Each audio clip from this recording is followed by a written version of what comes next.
It's Monday, March 2nd. Today on Your Morning Atlantic, deliberations continue. Still no verdict in the Jansen Baker double murder trial in Moncton.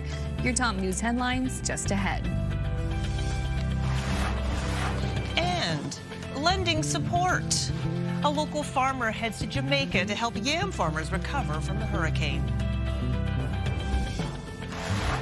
Plus, details on the new Scream 7 movie when we sit down with the franchise's creator. All that and so much more just ahead on the Monday edition of Your Morning Atlantic.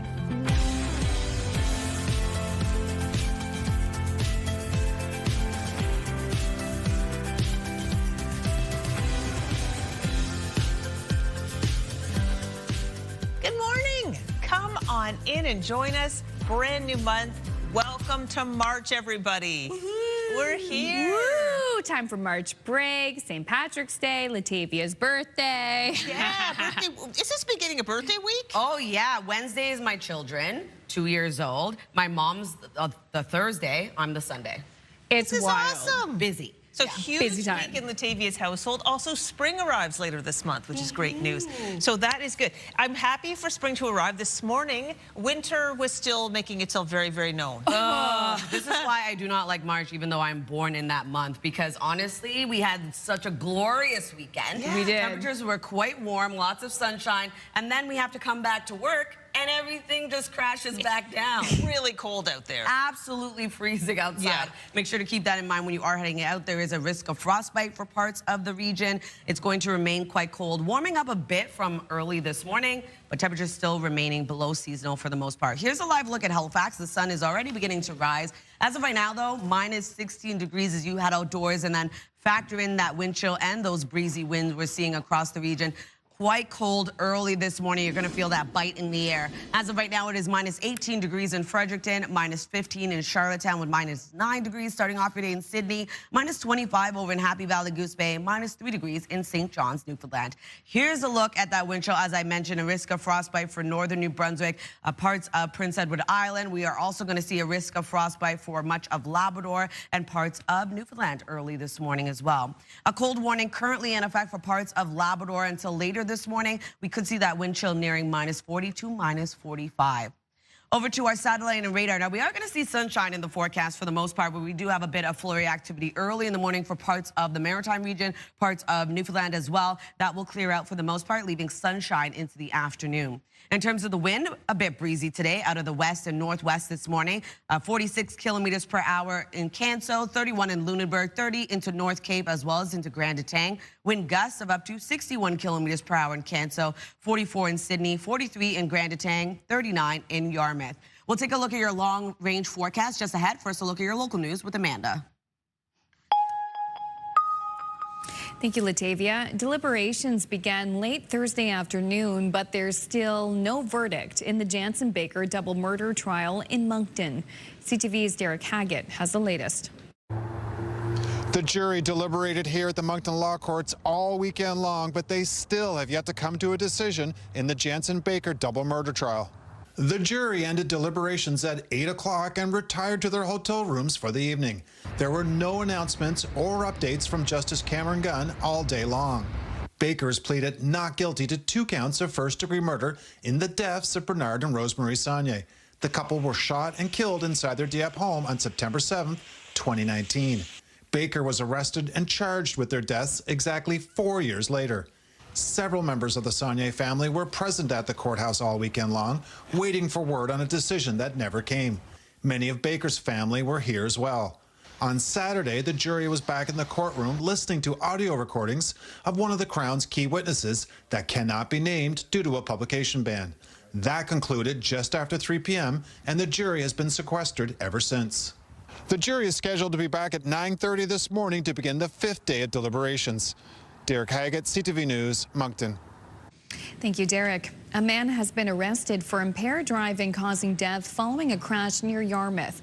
Police say a northbound vehicle collided with a southbound vehicle Friday on Hard Scratch Road. The driver of the southbound vehicle, an 82-year-old man, died at the scene. The other driver, a 43-year-old man, was arrested. He was also taken to hospital with non-life-threatening injuries. Members of the Iranian community gathered in Halifax over the weekend for a rally following the attacks conducted by the U.S. and Israel. And we must tell the world clearly, this was not a war of aggression. This was a humanitarian turning point, one demanded by the people of Iran themselves. And as long as actions are for the people of Iran, we stand behind them. Hundreds of people showed up for the rally at Victoria Park. Many in the crowd carried Iran flags. It was a celebratory mood with lots of cheering and music. It's a kind of protest as well as to say thank you to President of USA and as well as to Israel and show our happiness of what's happening in Iran. And what we want to let the world know that we needed support, we receive support. We don't forget who support us, and we want to continue until we have our selected government. Rallies were held across the country with Iranians saying they hope this is the beginning of the collapse of the Iranian regime. We'll have more details in international news after our next break. No one was hurt in a small house fire in Moncton Sunday. Moncton fire crews say they responded to the fire in the 100 block of House Crescent at 2 p.m.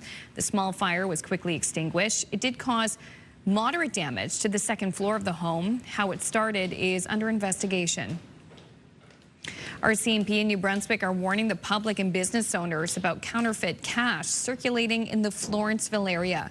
Police say on Thursday a business reported that an employee had accepted a counterfeit $100 bill.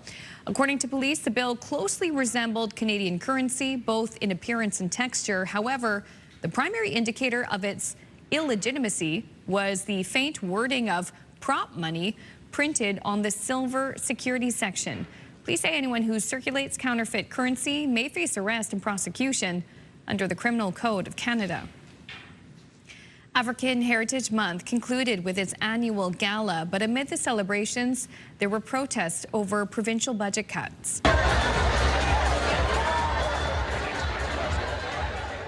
The gala in Halifax has grown every year since its inception. This year, more than 1,200 guests gathered at the Convention Centre to celebrate African heritage and community. Lieutenant Governor Mike Savage, Premier Tim Houston, Preston MLA Twyla Gross, Mayor Andy Fillmore, and Canadian businessman Wes Hall were all invited guests. And the entertainment included O-Sound and the Nova Scotia Mass Choir. And CTV's own Vanessa Wright introduced the Mass Choir. But as you can see, about 50 protesters disrupted the Premier and MLA Gross's speeches, some holding signs that said Black education matters and yelling, "You don't care," as well as booing. This is in response to budget cuts made by the PC government that included some African Nova Scotian programming. Finally, some good news as you pour a cup of joe this morning. The cost of coffee is set to drop.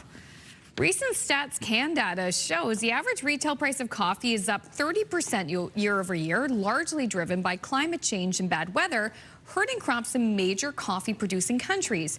Well, this year, the world's largest coffee producer, Brazil, is forecasting a record crop.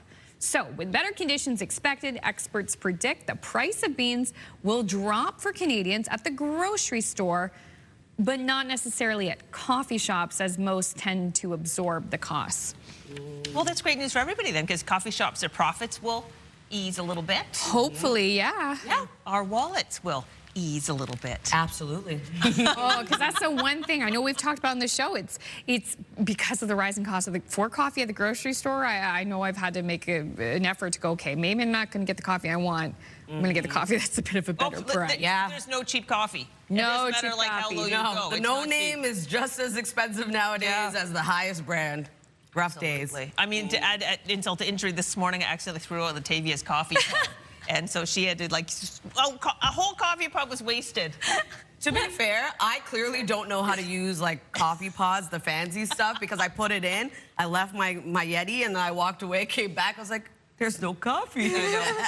It's a long story, people, but It's a lot of at the end of the day, we all got our coffee, and here we are. All right. Well, in case you missed it, this was in your Lifeline, Amanda, but I thought in case viewers missed this, Yeah. there's a new recommendation now for children to to have their cholesterol checked. You might think, why? Well, it's interesting. The Canadian Pediatric Society is recommending all kids between 2 and 10 get screened for cholesterol numbers. The society says it's because plaque buildup in the arteries, including cholesterol, starts in childhood and is a key driver of heart disease and stroke later on. A new study says about 1 in 300 people has high cholesterol caused by a genetic condition passed down through families. Experts say universal screening with a blood test will allow doctors to identify the condition early and begin treatment. So interesting. Yeah, yeah, something to keep in mind. Yeah. And that's coming from the pediatricians here. Yep, didn't even know, but I mean, now that makes perfect sense. Yeah. Now, a lot happened when it came to international news over the weekend. We'll have your top news headlines on this Monday morning. And Latavia has the latest look at the forecast. It is a cold one today, especially after we had like a taste of nice, warm, mild conditions on the weekend. I want the full buffet. The full buffet. Well, we're getting a great view of St. John's, Newfoundland this morning. We'll have the details on just how low those daily highs are going to be when we return.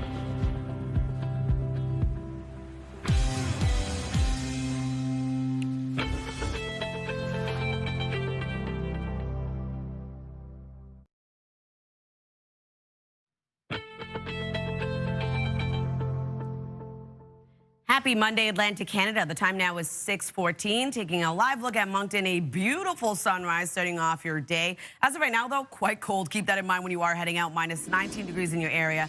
Factor in that wind chill, feeling closer to minus 27. So we are seeing a bite in the air right across Atlantic Canada today. Minus 20 degrees in Fredericton, minus 15 in Charlottetown, minus 17 degrees early this morning in Halifax, with minus 10 in Sydney, minus 29 in Labrador City, and minus 4 starting off your day in St. John's, Newfoundland. A cold warning is in effect for parts of Labrador until later this morning.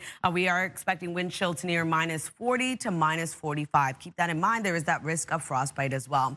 Over to parts of Newfoundland, we do have a snow squall watch in effect for tonight until Tuesday. Could see 2 to 15 centimeters within those snow squalls, wind gusts of 50 kilometers per hour. So here's a look at our forecast timeline. We are going to see sunshine early this morning for parts of Atlantic Canada, but also seeing a bit of flurry activity for parts of the Maritime region, also seeing flurries for parts of Newfoundland. That will continue into the afternoon, starting to clear out of the Maritime region, leaving sunshine for all 3 Maritime provinces. We are going to see flurries linger for parts of Cape Breton Island and into parts of Newfoundland as we head towards tonight. Temperatures are going to remain cold. So for our daytime highs, below seasonal into tonight, very cold temperatures, especially when you factor in yet again that wind chill and those breezy winds. Taking us into Tuesday, we do have another sunny day ahead. Temperatures start to warm up, becoming seasonal for the most part.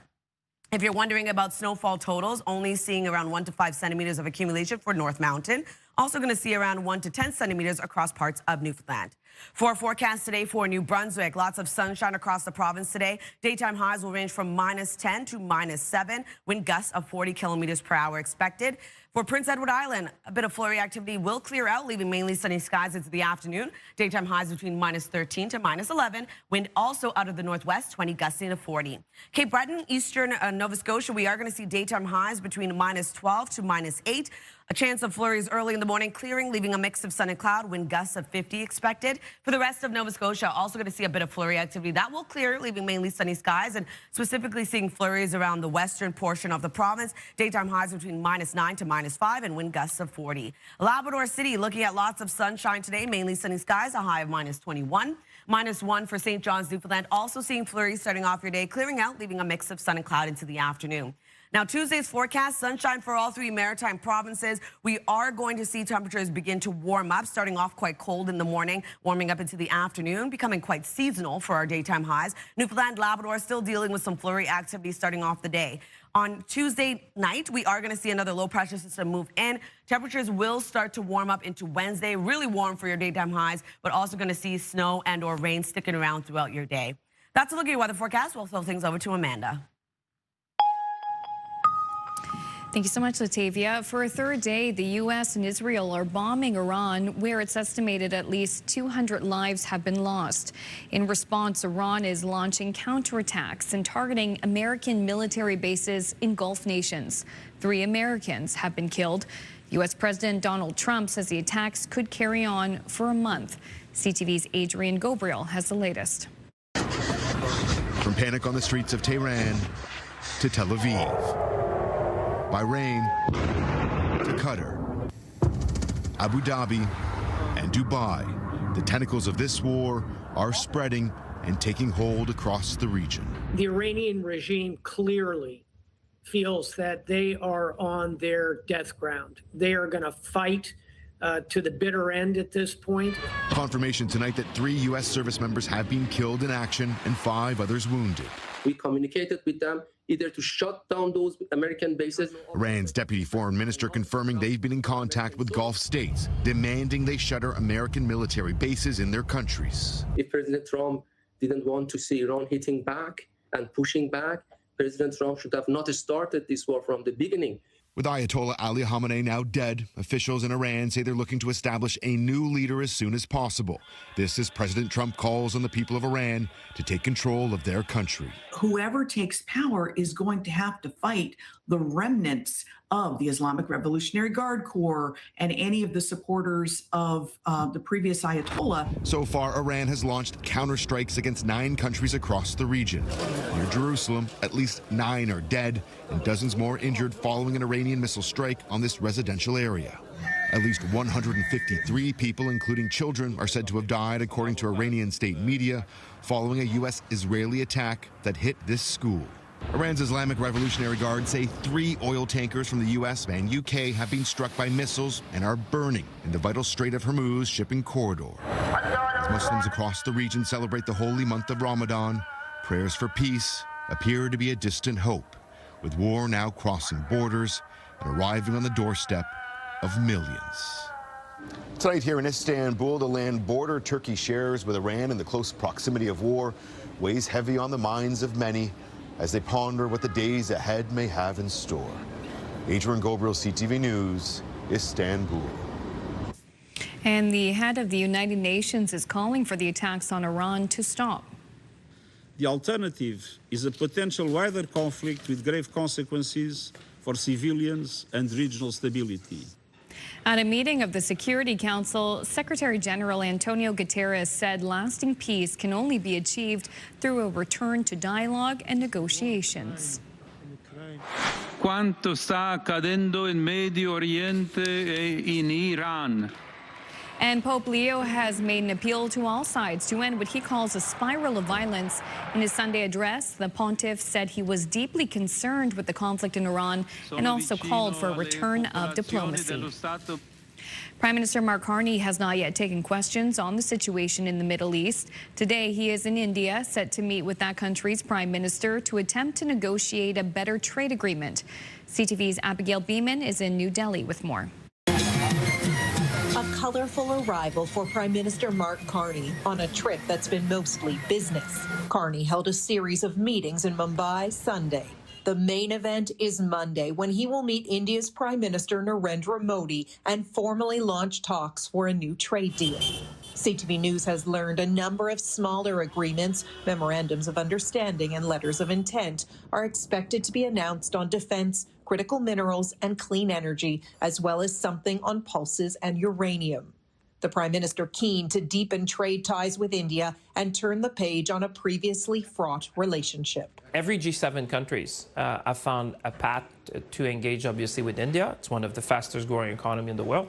And Canada is no different. Actually, I think it's good for Canada. You know, engagement doesn't mean endorsement.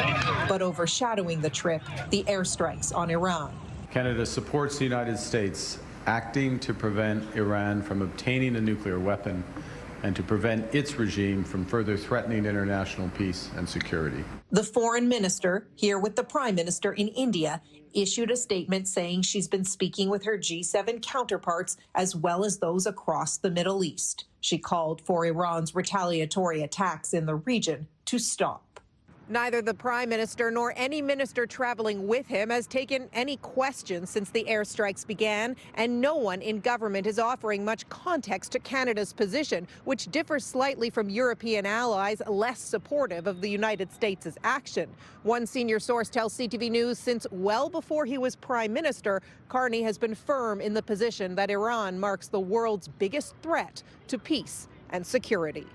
Abigail Beeman, CTV News, New Delhi.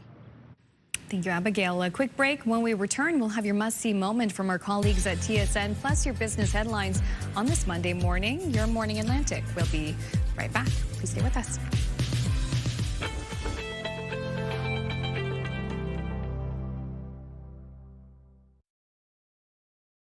Move Mornings with Aaron and Peter. Weekday mornings on Move 100. The most fun in the morning.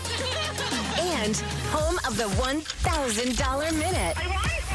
Only on Move 100 Halifax.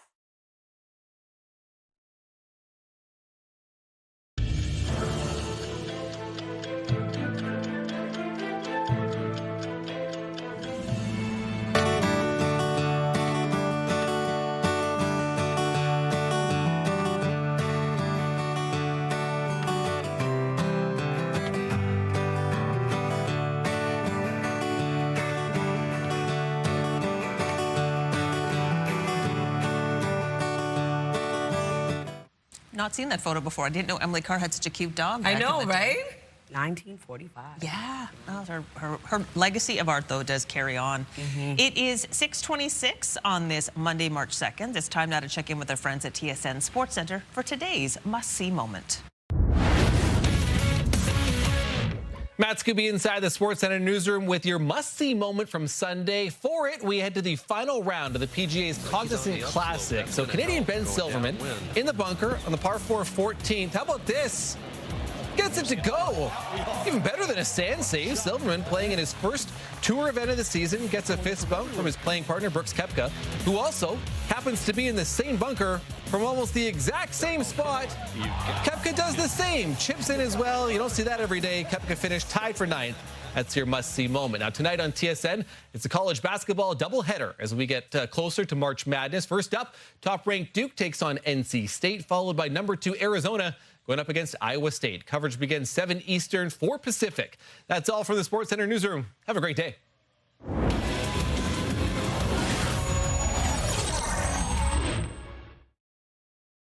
This TSN must-see moment brought to you by J.R. Rahe's Furniture and Appliances. Taking a look at our 3-day forecast, starting off in New Brunswick, a high of -8 degrees today with mainly sunny skies, dropping down to -20 overnight. On Tuesday, 3 degrees is your daytime high, lots of sunshine. Snow moves in into the evening. And then on Wednesday, 9 degrees, a mix of sun and cloud, but we do have snow for the southwestern region of the province. For Nova Scotia, -7 today. A bit of flurry activity will clear, leaving sunshine across the province. On Tuesday, 1 degree, lots of sunshine, evening snow and or rain. And then on Wednesday, 7 degrees is your daytime high, rain and or snow across the province. Prince Edward Island, -11 degrees today. Isolated flurries clearing, leaving sunshine into the afternoon. 1 degree on Tuesday, sunny skies, evening snow. Snow on Wednesday with a high of 6.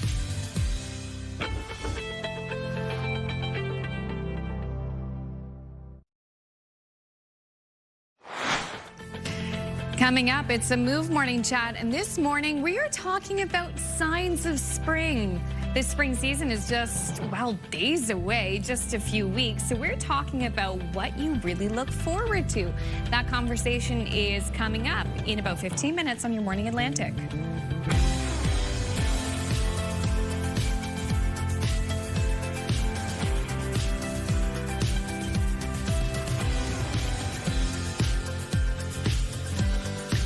Good morning. Maybe you saw a sign of spring this weekend. I know there was a lot of mud from all the snow melt that we had over the weekend. Some nice mild temperatures. Reach for the lighter jacket, but don't be fooled. That's what we learn about the month of March, is you can't say, oh, it's really nice, we're done with it. No, no, no, no, no, because it is cold today. Yeah, and the wind will get you. I don't know about today specifically, but March is one of those days you look and say, wow, it's so sunny and beautiful, and then you step outside and the wind's like, whoosh, cuts you like a knife. Yeah, it was brutal taking my dog out this morning. I'm like, hurry up, because the wind was just so cold this morning. Yeah, it's going to remain pretty cold today. Something to keep in mind when you are getting dressed to head out today. We do have a risk of frostbite for many parts of Atlantic Canada. Wow. This morning, yes, so it is quite cold. Temperatures will warm a little bit, but still remaining below seasonal, and that bite in the air will remain because of those breezy wind, as Crystal had just mentioned. So here's a look at Brookvale. It is a cloudy start to your day. As of right now, -16 degrees in your area. Right across Atlantic Canada, cold, cold, cold this morning. Keep that in mind. minus 20 degrees in Fredericton, minus 15 starting off your day in Charlottetown, minus 17 degrees in Halifax, minus 10 in Sydney, minus 29 in Labrador City, and minus 10 over in Gander. Here's a look at that wind chill. As I mentioned, a risk of frostbite for northern New Brunswick, as well as into parts of Prince Edward Island early this morning. Newfoundland, Labrador also seeing a risk of frostbite early in the morning. A cold warning is issued for parts of Labrador until later this morning. I could see that wind chill nearing minus 40 to minus 45. We also have a snow squall watch in effect for parts of Newfoundland, tonight until Tuesday. So here's a look at our satellite and radar. A bit of isolated flurries for parts of the Maritime region early in the morning will clear, leaving sunshine for all 3 Maritime provinces today. Newfoundland, Labrador also seeing a bit of flurry activity, but also going to see sunshine.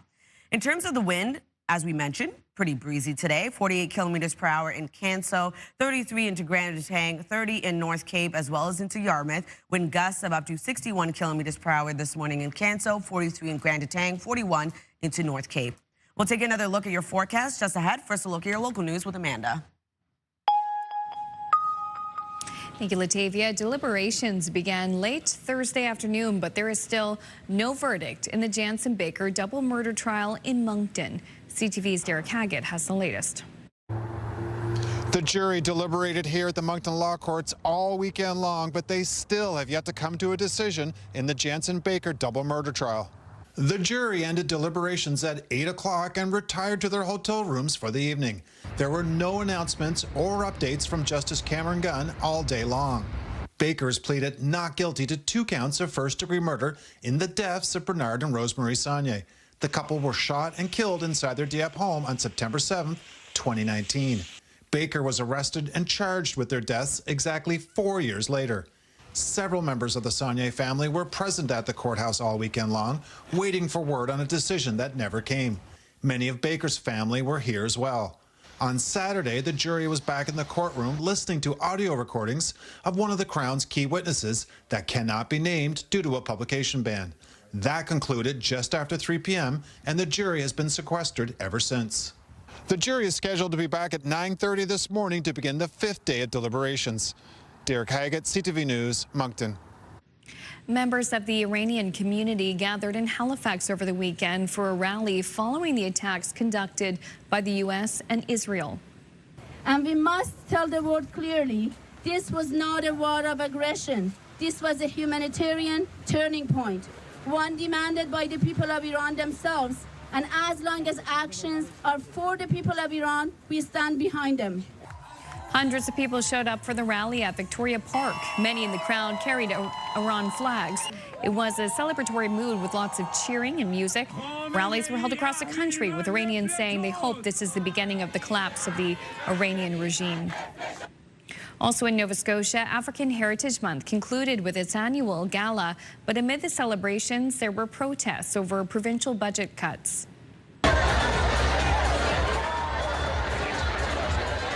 This year, more than 1,200 guests gathered at the Halifax Convention Centre to celebrate African heritage and community. Government officials and business leaders were among the invited guests. The entertainment included O-Sound and the Nova Scotia Mass Choir, with an introduction by CTV's Vanessa Wright. About 50 protesters disrupted Premier Tim Houston and MLA Twyla Gross's speeches, booing, with some holding signs that said Black education matters and yelling "You don't care" in response to budget cuts made by the PC government that included some African Nova Scotian programming. Oyster growers on Prince Edward Island are preparing for the 2026 season after a year of disease that left some with nothing to sell. This week, many met to talk about what it will take to protect seafood supply, coastal jobs, and livelihoods. CTV's Maria Saru reports. Developing these tools. Around the room, there were some worried faces, listening closely and taking notes. 2 oyster diseases, MSX and Dermo, meant major losses for many last year, and they're hoping the next season will be more successful. We have some growers that didn't make any sales last year. 0. The PEI Aquaculture Alliance's Peter Warris says industry leaders on the island have been looking for ways to slow the spread. But in the meantime, resistance is a key part of recovery. A private PEI company is purchasing oysters from the U.S. that have held up better against parasites, so those traits can be bred into local product. Short-term solution to the problem of getting resistant genes, for want of a better expression, into the local population. It's not a long-term solution. Part of the fear here is losing production capacity if growers walk away. The impact goes well beyond the water. Oysters are very, very popular right now. You know, they're an iconic species, an iconic food. In terms of coastal jobs and rural communities, aquaculture it's basically a cash draw. It's an economic driver. He adds some are on operating loans and are struggling to make payments. Late last year, the PEI government launched the Oyster Growers Income Stabilization Program to provide a financial safety net. Some industry leaders say it's a good start, but won't cover all future needs. Maria Saru, CTV News, Summerside, Prince Edward Island. Thank you, Maria, for that report. Okay, we've got a fun new contest. So exciting. So are you looking for a vacation? Oh, well, nice. guess what? Listen, you could win this one. An unforgettable adventure. Imagine indulging in the magic of Hong Kong. You can enter a contest to win a trip for two, courtesy of the Hong Kong Tourism Board, if that sounds appealing.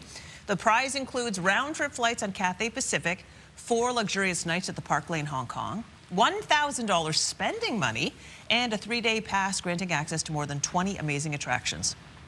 Explore vibrant markets, serene temples, indulge in world-class cuisine, take in breathtaking views. So there you go. Enter online at ctvatlantic.ca or scan that QR code on your screen.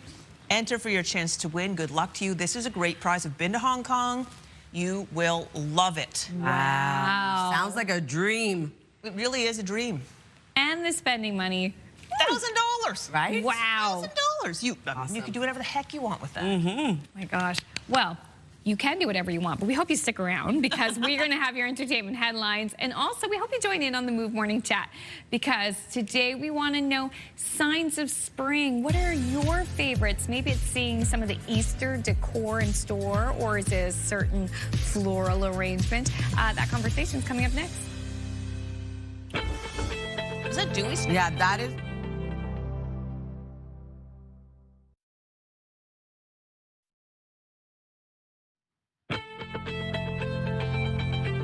Welcome back. The time now is 6:43. A very cold start to the day over in Fredericton. Currently minus 20 degrees. Factor in that wind chill, feeling like minus 27. It's going to be quite cold throughout the day today, right across the region. As of right now, minus 15 degrees in Charlottetown, minus 17 in Halifax, with minus 10 in Sydney. Early this morning, it is minus 23 degrees in Cartwright, minus 13 in Corner Brook. We do have a cold warning in effect for parts of Labrador until a bit later this morning, seeing that wind chill ranging from minus 40 to minus 45. Also have a snow squall watch in effect for parts of Newfoundland tonight until Tuesday. Could see around 2 to 15 centimeters within those snow squalls and wind gusts of up to 50. Over to our forecast timeline. A bit of flurry activity early in the morning for parts of the Maritime region, around a 30% chance of it happening. That will clear out, leaving sunshine for all 3 Maritime provinces. Newfoundland, Labrador also going to see a bit of flurry activity, but also seeing some sunshine. It's going to remain quite cold into our daytime highs as well, below seasonal. So also into tonight, we are going to see temperatures really cool down yet again, like this morning, and we are going to see that wind chill and breezy wind factor in as well. Still some looming flurry activity for parts of Cape Breton Island, parts of Newfoundland, taking us into early Tuesday morning. Another sunny day ahead for the Maritime region. Temperatures start to warm up, remaining seasonal for our daytime highs. If you're wondering about the snowfall, we're looking at around 1 to 5 centimeters of accumulation for North Mountain, 1 to 10 centimeters for parts of Newfoundland. Over to our forecast today for New Brunswick. Lots of sunshine across the province today with highs between minus 10 to minus 7, wind gusts of 40 kilometers per hour. Prince Edward Island looking at highs between a minus 13 to minus 11. Isolated flurries start off your day clearing, leaving mainly sunny skies with wind gusts also at 40 kilometers per hour. Cape Breton, eastern Nova Scotia, isolated flurries also starting off your day clearing, leaving sunshine into the afternoon. Wind gusts of 50 with daytime highs between minus 12 to minus 8. For the rest of Nova Scotia, a bit of flurry activity for the western area. That will clear, leaving sunshine for this part of the province. Wind gusts of 40 and highs between minus 9 to minus 5. Pretty cold day ahead for Labrador City with a high of minus 21 today, mainly sunny skies. A high of minus 1 into St. John's, Newfoundland. Flurries start off the day as well. Will clear, leaving a mix of sun and cloud. So Tuesday's forecast, temperatures will start to rise, although quite cold in the morning. Newfoundland, Labrador is still seeing some flurry activity throughout the day. Into Tuesday night, we have another system making its way over, bringing snow and or rain into Wednesday's forecast. Temperatures really warming up, though, for the Maritime region, way above seasonal for the daytime highs. So that's a look at your weather forecast. We'll throw things over to the Move Morning Chat.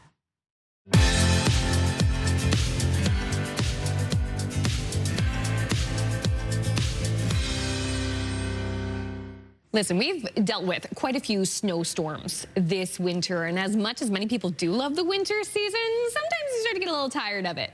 And you really look forward to spring. So we're asking the season of spring coming in March. We're putting it to our viewers. What is the first sign of spring that you look forward to? Aaron and Peter, what do you look for?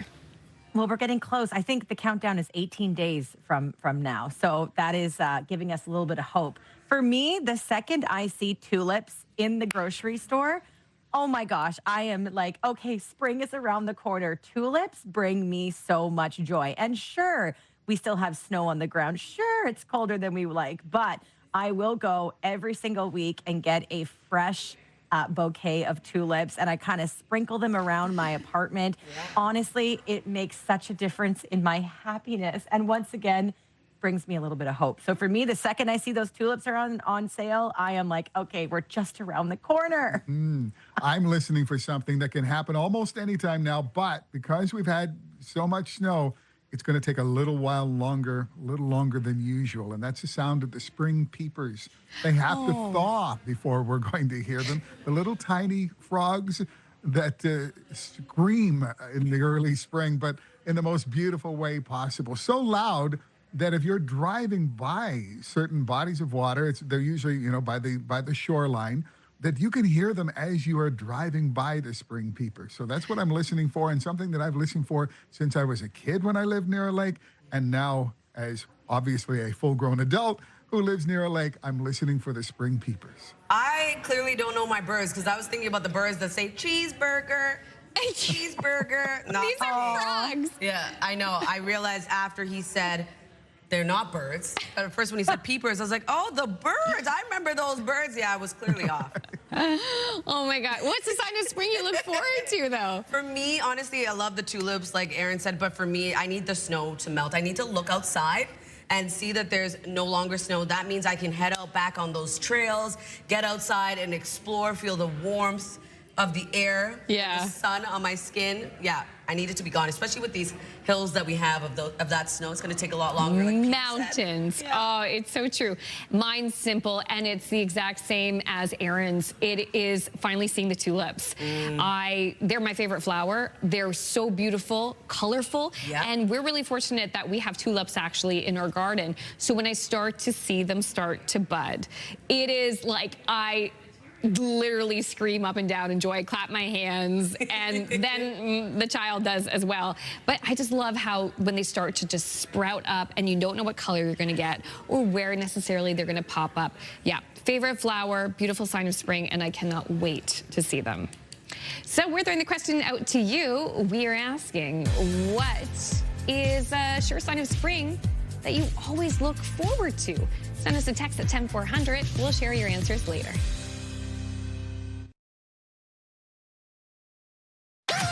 The #1 morning show in Halifax. Turk, Megan, and Amateur Alex. And home to the biggest artists. Halifax's #1 hit music station. 101.3 Virgin Radio.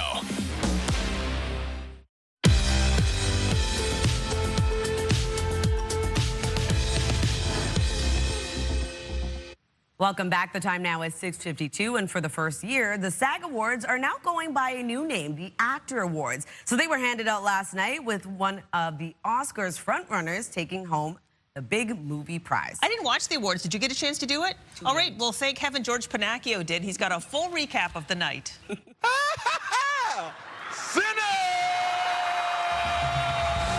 The cast of Sinners taking home the actor for outstanding performance by a cast in a motion picture. The film's Michael B. Jordan also winning for his lead performance playing twins in the film. On stage, thanking his mom for all the sacrifices she made along the way. Mom, thank you for driving me back and forth to New York when we didn't have enough money to go through the Holland Tunnel, when we were looking for gas money. Jessie Buckley claimed the Female Actor in a Leading Role award for her performance in Hamnet.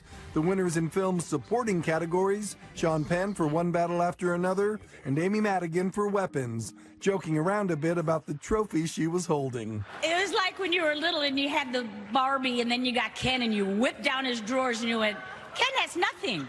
The studio swept the comedy series categories, winning for Best Ensemble, plus acting awards for stars Seth Rogen and the late Catherine O'Hara. And she really showed that you can be a genius and be kind, and one of those things does not have to come at the expense of the other in any way, shape, or form. Kerry Russell won the actor for her dramatic work on The Diplomat. Noah Wiley was singled out for his acting on the medical drama The Pit, with his show winning the Ensemble in a Drama Series prize. What I appreciate is that there's room on television for every kind of hospital show. You can have one as broad comedy as Scrubs and as hard-hitting and realistic as The Pit. Adding extra emotion to the evening, Harrison Ford, this year's SAG-AFTRA Life Achievement honoree. I'm indeed a lucky guy. Lucky to have found my people. Lucky to have work that challenges me. Lucky to still be doing it. And I don't take that for granted. If you see me in a film, I'm being propped up by the other actors, by the writing, by everybody that works on the set. I don't work alone. Nobody does. We are now in the home stretch of award season with that one big show still to come. It's the Oscars, Sunday, March 15th on ABC. In Los Angeles, George Pinocchio for ABC News. Well, the Oscars will be here before you know it. Happening now in local news, deliberations began late Thursday afternoon, but there is still no verdict this morning in the Jansen Baker double murder trial in Moncton. And in Nova Scotia, African Heritage Month concluded with its annual gala, but amid the celebrations, there were protests over provincial budget cuts. Plus, the ceremony was held in Halifax over the weekend to commemorate the 35th anniversary of the end of the Persian Gulf War. We'll have those stories coming up next in your local news headlines at the top of the 7 o'clock hour. But first, it is a look at the cold 3-day forecast with Latavia. Thanks, Amanda. Starting off in New Brunswick, very cold early in the morning. Will warm up, but still remaining below seasonal at -8, dropping back down to -20 tonight. We are going to see sunshine throughout your day. Then on Tuesday, 3 degrees is your daytime high, mainly sunny skies across the province. Into the evening, seeing snow move in. And then on Wednesday, really warming up, 9 degrees with lots of sunshine, but we do have snow moving in to the southwestern region of the province. For Nova Scotia today, really cold early in the morning, warming to -7, so still a cold day ahead. Isolated flurries start off the day. Will clear, leaving mainly sunny skies. On Tuesday, lots of sunshine, warming to 1 degree. We do have snow and or rain into the evening across the province. Then on Wednesday, rain and or snow continues with a high of 7. Prince Edward Island, -11 degrees today. Isolated flurries will clear, leaving sunshine into the afternoon. On Tuesday, lots of sunshine with a high of 1. Snow returns into the evening. On Wednesday, snow across the island with a high of 6 degrees. Time now, 6:56. Stick with us. We'll be right back.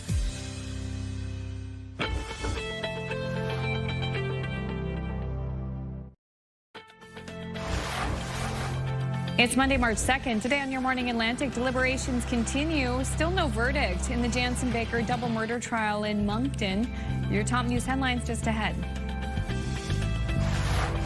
And managing stress. We'll chat with a psychologist about the best approaches when it comes to navigating stressful situations. That's in this half hour coming up on Your Morning Atlantic.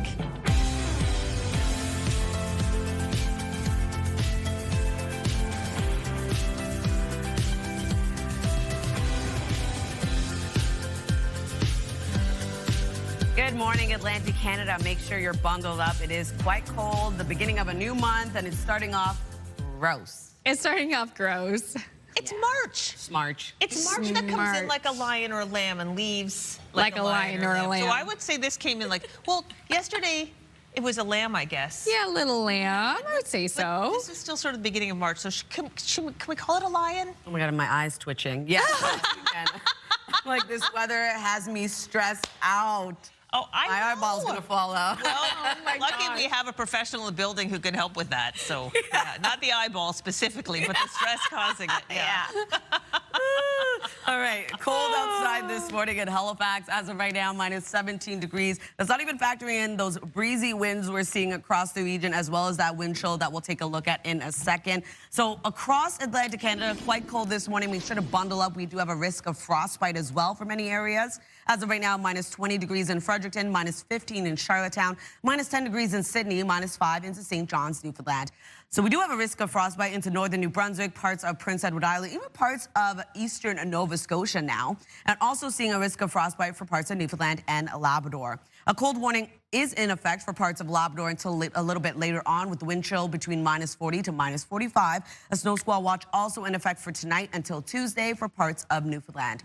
A bit of flurry activity early this morning for parts of Atlantic Canada will clear out for the maritime region, leaving sunshine for all three maritime provinces. Newfoundland, Labrador also going to see sunshine into the afternoon. In terms of the wind, out of the west and northwest this morning, 48 kilometers per hour in Canso, 33 into Grand Etang, 30 into North Cape, 30 also into Yarmouth. Wind gusts of up to 61 kilometers per hour in Canso, 43 in Grand Etang, 41 in North Cape. We'll take a look at your long-range forecast just ahead. First, a look at your local news with Amanda. Thanks, Latavia. Deliberations began late Thursday afternoon, but there is still no verdict in the Jansen Baker double murder trial in Moncton. CTV's Derek Haggett has more. The jury deliberated here at the Moncton Law Courts all weekend long, but they still have yet to come to a decision in the Jansen Baker double murder trial. The jury ended deliberations at 8 o'clock and retired to their hotel rooms for the evening. There were no announcements or updates from Justice Cameron Gunn all day long. Baker's pleaded not guilty to 2 counts of first-degree murder in the deaths of Bernard and Rosemary Saunier. The couple were shot and killed inside their Dieppe home on September 7, 2019. Baker was arrested and charged with their deaths exactly 4 years later. Several members of the Saunier family were present at the courthouse all weekend long, waiting for word on a decision that never came. Many of Baker's family were here as well. On Saturday, the jury was back in the courtroom listening to audio recordings of one of the Crown's key witnesses that cannot be named due to a publication ban. That concluded just after 3 p.m., and the jury has been sequestered ever since. The jury is scheduled to be back at 9:30 this morning to begin the 5th day of deliberations. Derek Haggett, CTV News, Moncton. Thank you, Derek. A man has been arrested for impaired driving causing death following a crash near Yarmouth. Police say a northbound vehicle collided with a southbound vehicle Friday on Hard Scratch Road. The driver of the southbound vehicle, an 82-year-old man, died at the scene. The other driver, a 43-year-old man, was arrested. He was also taken to hospital with non-life-threatening injuries. In Nova Scotia, African Heritage Month concluded with its annual gala, but amid the celebrations, there were protests over provincial budget cuts. This year, more than 1,200 guests gathered at the Halifax Convention Centre to celebrate African heritage and community. Government officials and business leaders were among the invited guests. The entertainment included O Sound and the Nova Scotia Mass Choir, with an introduction by CTV's Vanessa Wright. And about 50 protesters disrupted Premier Tim Houston and MLA Twyla Gross's speeches, booing, with some holding signs that said Black education matters and yelling "you don't care" in response to budget cuts made by the PC government that included some African Nova Scotian programming. A ceremony was held in Halifax over the weekend to commemorate the 35th anniversary of the end of the Persian Gulf War. CTV's Jim Quammen was there. Today we honor your service, we honor your courage, and we honor your sacrifice. Well, 35 years ago today, the call came in that there was an aggression that could not be ignored within the world, and that Canada decided to make a response in favor of law and peace. And so they directed that the Royal Canadian Navy and the Royal Canadian Air Force and the Canadian Army would go into serve in that theater of ops. And so we had 3 ships that departed Halifax with their crew and 5 aircraft on board those ships in order to go and do what was needed. I would like to express our deepest gratitude to Veterans Affairs Canada, Department of National Defence. Thank you for the vision, the effort, and the respect shown in organizing an event of this magnitude to honor our service. Today we're recognized what we did over in the Persian Gulf during the Persian Gulf War. And today it's a little bit of closure for some of us, because this is the first time in 35 years that our government has actually recognized their service in the Persian Gulf. And that means a lot to the guys that are here, and the guys that couldn't make it here, and the guys that have passed. It's a little heartful coming today and a little emotional for a lot of veterans of today. For the first time, women served as equal participants in combat roles. What we see is a veteran, and the women of the first Gulf War, they're trailblazers for upcoming veterans to be, because they didn't look at it back then either. They looked at it as, it's my job. We're here to serve the country, and this is what we do. Canada had a great reputation in 1991 in the Gulf for being stand up, and whatever we asked, we got done. And thanks again to CTV's Jim Quammen for capturing that report as well. Yes. All right, let's move into something fun. And viewers submitted. We love a good viral video on our show. But this one is local, thanks to viewer Amy Argent Diamond, who shared this video of her mom's fun reaction to her 76th birthday pie. Shoot a stay strap, I don't need mine. Bro, put a belt right to they behind. The way that switch, I know he dying. 6'7", I just been right. So this video has been viewed more than 2.3 million times on social media. This hip and hilarious birthday girl is Shirley Argent from PEI, and the grandkids call her Nammy. Apparently, she is enjoying her newfound internet fame. And a little bird told me that Nammy actually made her own birthday pies. One is pumpkin and the other is rhubarb. Oh, so wow. Happy birthday to Nammy, and thank you for sharing this video with us, Amy. Happy birthday, that is so cool. She's kind of in your club of the March birthday. I know it was a February birthday, but it's sort of leading into this week. Absolutely, Pisces season. There you go. Well, happy birthday. Coming up, Latavia has another look at the forecast. It is a cold March day. And also, too, your national news headlines. We'll speak with Dalhousie's Rob Hewish coming up next. And we'll be right back with a look at the forecast. It's going to be very cold today.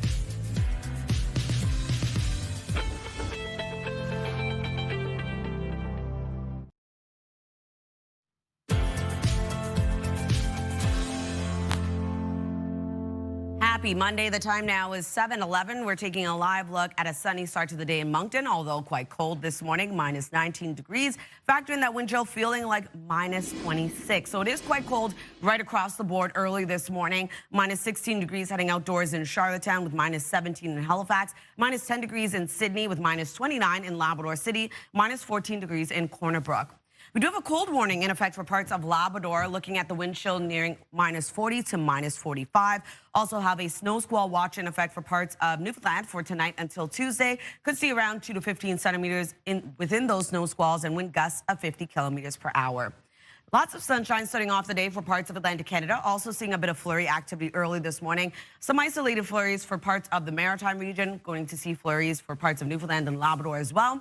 Then into the afternoon, a lot of that begins to clear out. Sunshine for all three maritime provinces. Holding on to a bit of flurry activity, though, for parts of Cape Breton Island, parts of Newfoundland, taking us into tonight. Temperatures cooling back down. Quite a cold night ahead, so keep that in mind as well. We are going to see that risk of frostbite return into the overnight hours, taking us into early Tuesday morning. A cold start to the day. Temperatures will rise, though, becoming seasonal for our daytime highs, and lots of sunshine remains in the forecast. If you're wondering about snowfall totals, at around 1 to 5 centimeters of accumulation for North Mountain, looking at 1 to 10 centimeters of accumulation for parts of Newfoundland. For forecast today for New Brunswick, daytime highs ranging from minus 10 to minus 7. Mainly sunny skies throughout your day today, wind gusts of 40 kilometers per hour. For Prince Edward Island, highs between minus 13 to minus 11. Isolated flurries start off the day will clear, leaving mainly sunny skies, wind gusts of 40. For Cape Breton, eastern Nova Scotia, pretty much the same. Looking at some isolated flurries starting off the day, clearing, leaving a mix of sun and cloud. Daytime highs ranging from minus 12 to minus 8. And we are going to see wind out of the northwest, 30 gusting to 50. For the rest of Nova Scotia, we are going to see flurries for the western region of the province. That will clear, leaving sunshine for this part of the province with highs between minus 9 to minus 5. Wind gusts of 40. Labrador City, lots of sunshine throughout your day, although cold today, minus 21 degrees, minus 3 degrees for St. John's, Newfoundland. Also seeing flurries, clearing, leaving a mix of sun and cloud.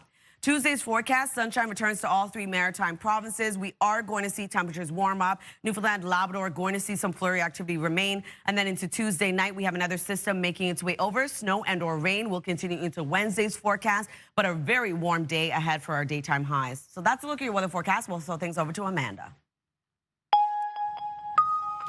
Thank you, Latavia. Many of us woke up Saturday morning to the news that the U.S. and Israel had attacked Iran.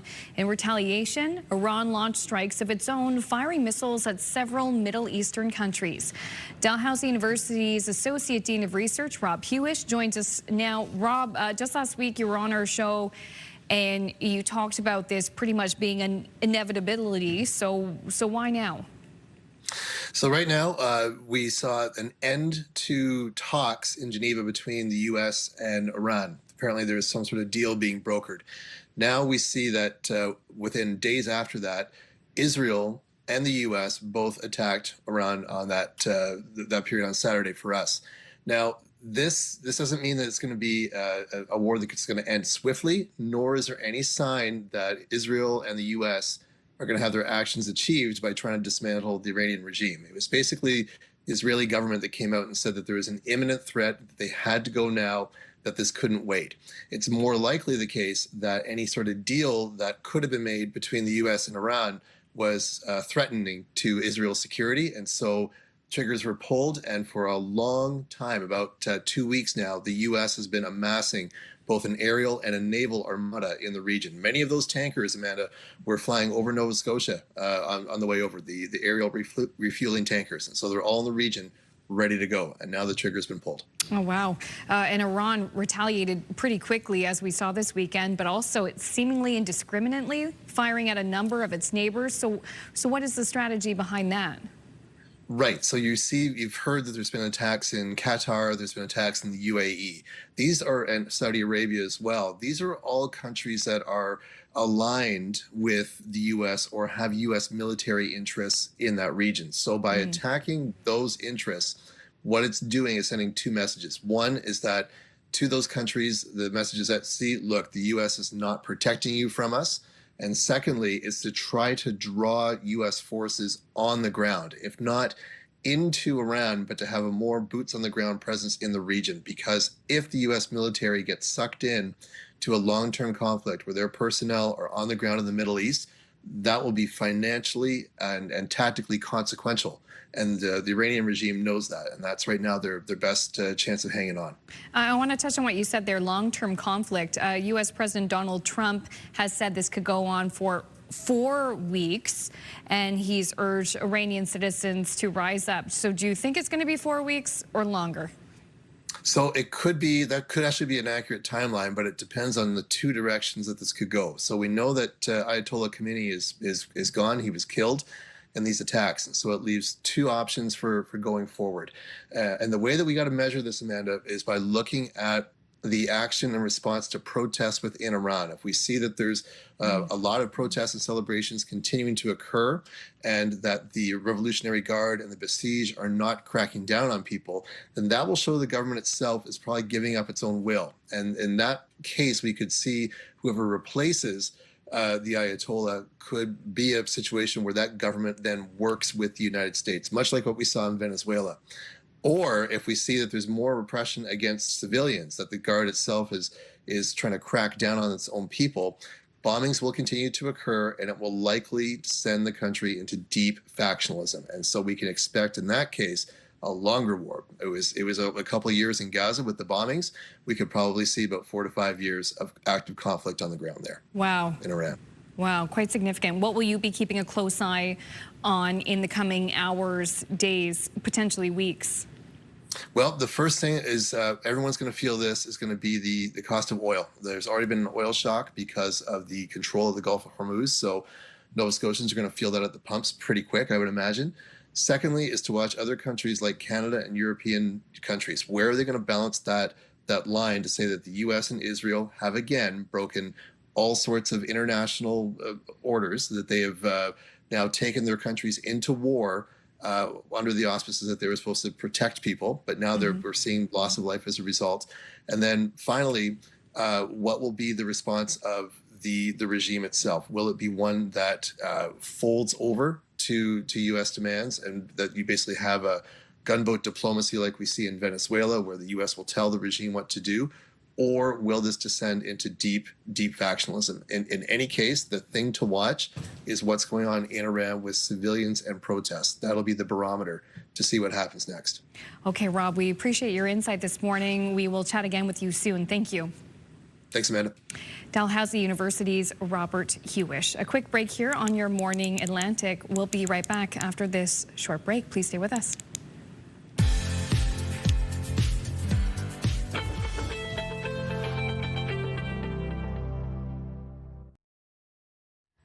Welcome back. It's 7:22. Now, there is no doubt that stress can easily take over our lives if not managed properly. It's important to have the right supports and approaches in place as we navigate stressful situations. Joining us this morning is registered psychologist Lauren Marsh-Knickel, and she's going to provide she provides psychological services to Nova Scotians. She's been doing it for more than 25 years, and we're very pleased to have her join us today with some practical tips. Thank you so much for coming in this morning. Oh, of course. Thank you again for having me. Now, winter can be stressful for a lot of people, but with what's going on in the news lately, I mean, all of us can sort of feel this edginess. What role can we play in managing our own stress? Absolutely. There's so many challenges right now, locally, globally, and nationally, of course. And so there are things that we can actually do. So we want to learn how to be responders versus being reactors. And that's really important because there are so many things that we don't have any control over. And so we have to focus on the things that we do. So the first thing that we can look at is actually what we call a problem-focused coping. So if there's any stressors that are on your plate that you actually can make choices about or make changes, then that's probably a good place to start. Okay, let's dig into that a little bit. Problem-focused coping. Tell me more. Well, there's two forms of coping. So there's emotion-focused and there's problem-focused. So problem-focused is more of the practical. If there's something that's happening in your world that you actually do have a level of control over, then it's worth focusing on that and seeing if there's some changes that you can make. All right. But there's so many things that are outside of our control. Yes. Or even when we do try and control for them, it doesn't alleviate the full effects of stress. So that's when we start to move into the emotional side of coping. Okay. And there's two things. There's a maladaptive coping and there's an adaptive coping. So adaptive coping is any of the choices that we're making that actually helps to alleviate stress, but it's good for us in the long run. But there's maladaptive coping that actually is the choices that we're making that may make us feel a little bit better in the moment, we think, but they actually can increase the stress or negative effects in the long run. Can you give an example of the positive and then perhaps the destructive forms of coping? Absolutely, okay. Yes. So we'll do a couple today very quickly, but one of them, for instance, when we're looking at the positive coping, it's the interactions with other people, it's going out and connecting and exercise and eating well and sleeping well and managing your thoughts, and which we'll get into, and managing your body. Okay. In terms of the destructive, so for instance, people will actually turn to alcohol, they may be eating too much, they may be sleeping too much, they may be using these coping mechanisms to try and support themselves in their stress, but in actual fact, it makes things worse in the long run, potentially. For sure. Yeah. All right, you were saying, let's continue. You were going to offer something about some more tips to help people. Absolutely, yeah, absolutely. So I really like to start with the body. So before we do anything in terms of going into thoughts and so on, I like to actually prep the body for that. And so it's really just making sure that your body is open. So because when we are stressed, we tend to curl up, do we ever? right? Yeah. Shoulders up, and that actually can impair our breath. And so when our breath is impacted, that really can have an effect on our nervous system. So we want to make sure that our body's open, and then we can start with something as simple as the breath. Now, there's many ways of doing it.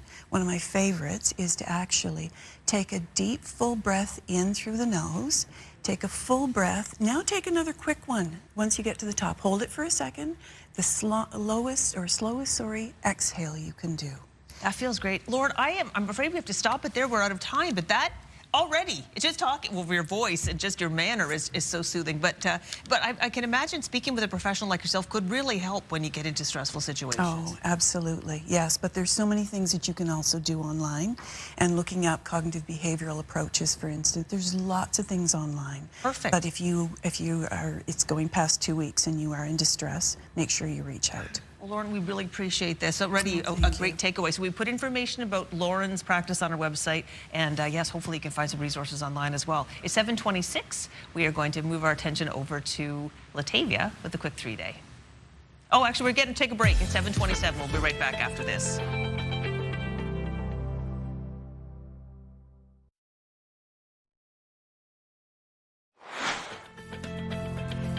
up in this half hour, lending support. We'll chat with a local farm that's helping Jamaican farmers get back on their feet following the devastating hurricane last fall. That's just ahead on the Monday edition of Your Morning Atlantic.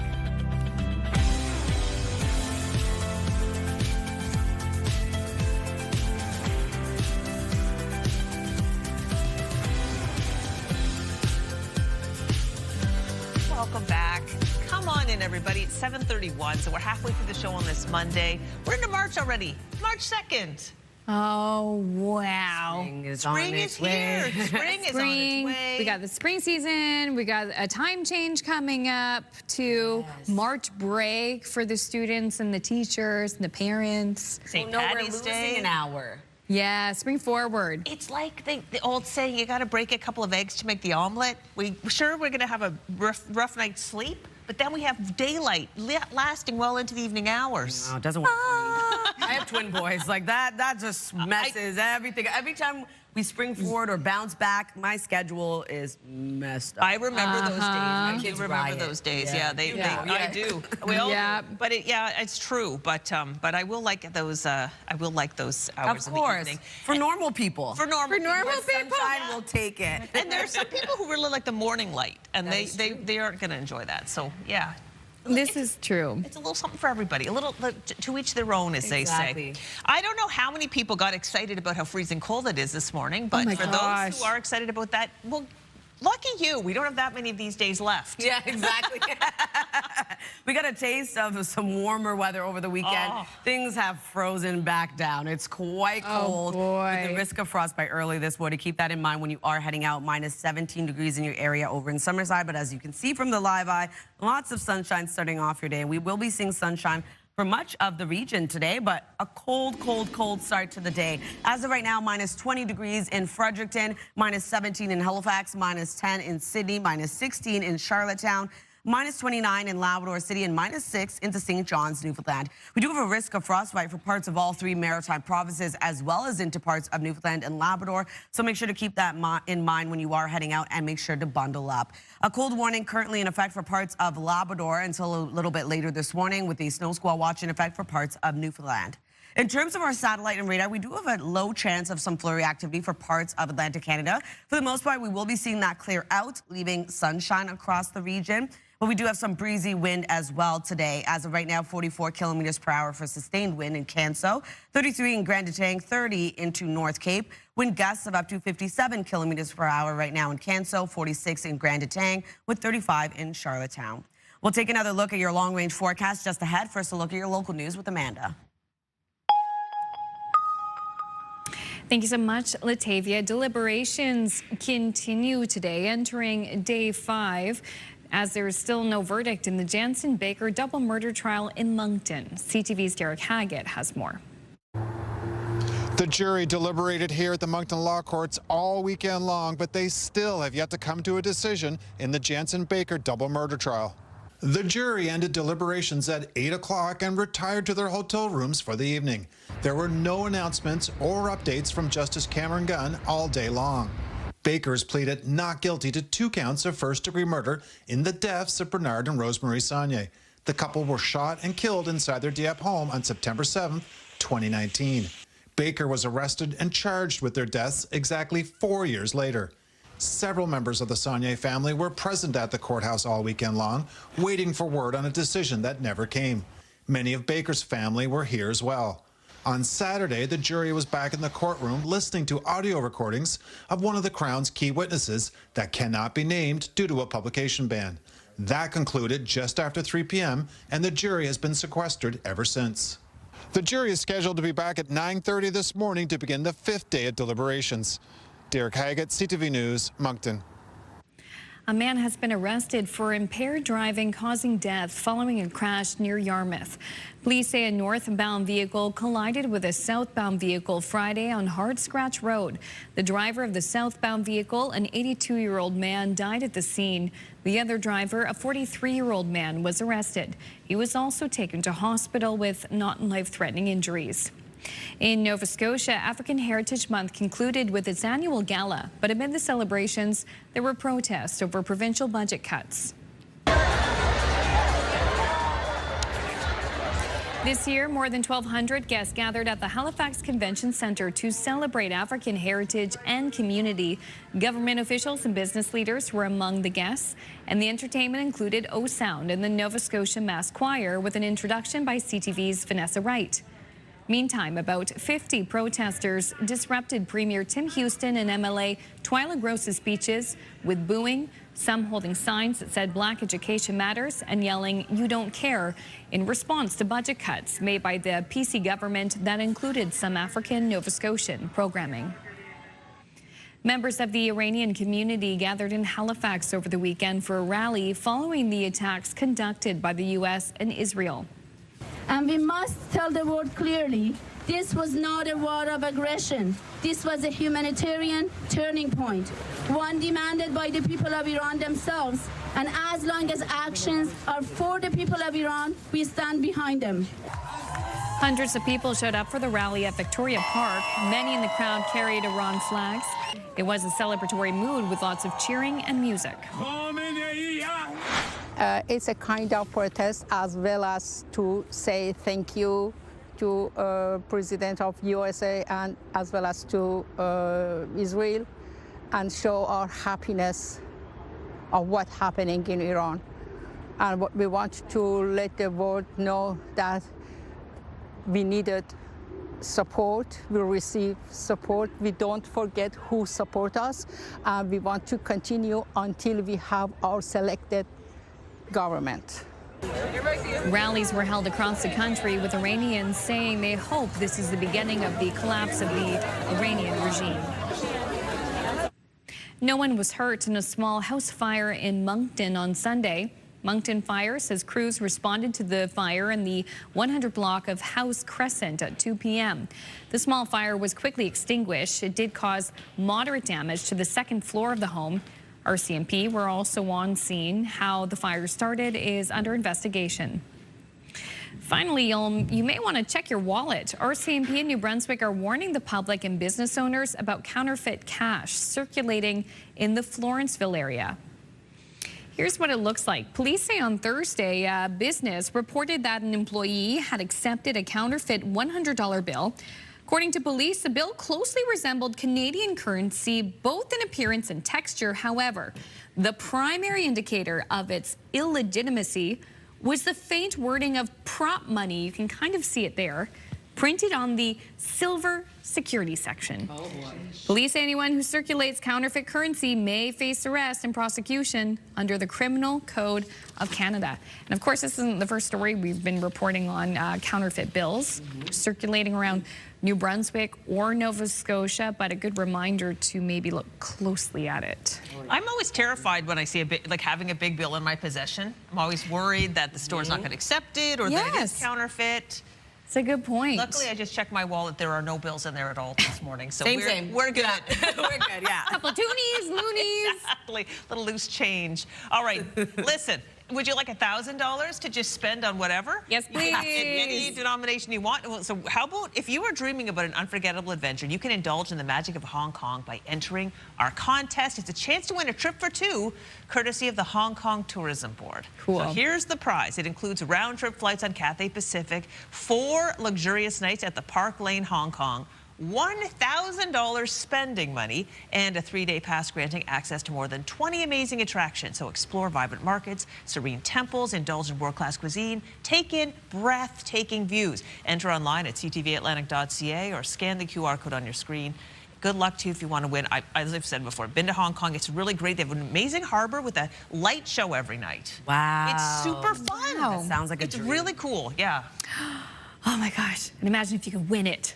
I would love to win it. But wish. We aren't allowed. No. But you are. You are.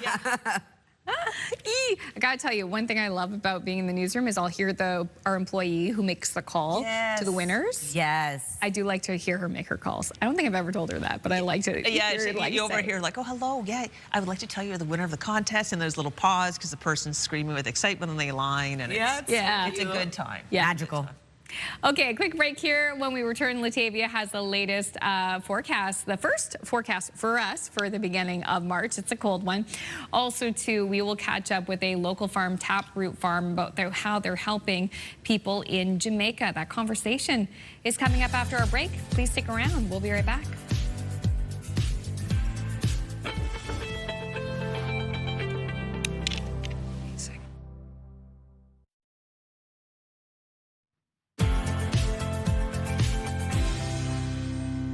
Good morning. The time now is 7:44 on your Monday. We're taking a live look at Port de Grave. Expecting a bit of flurry activity, not really seeing any early this morning.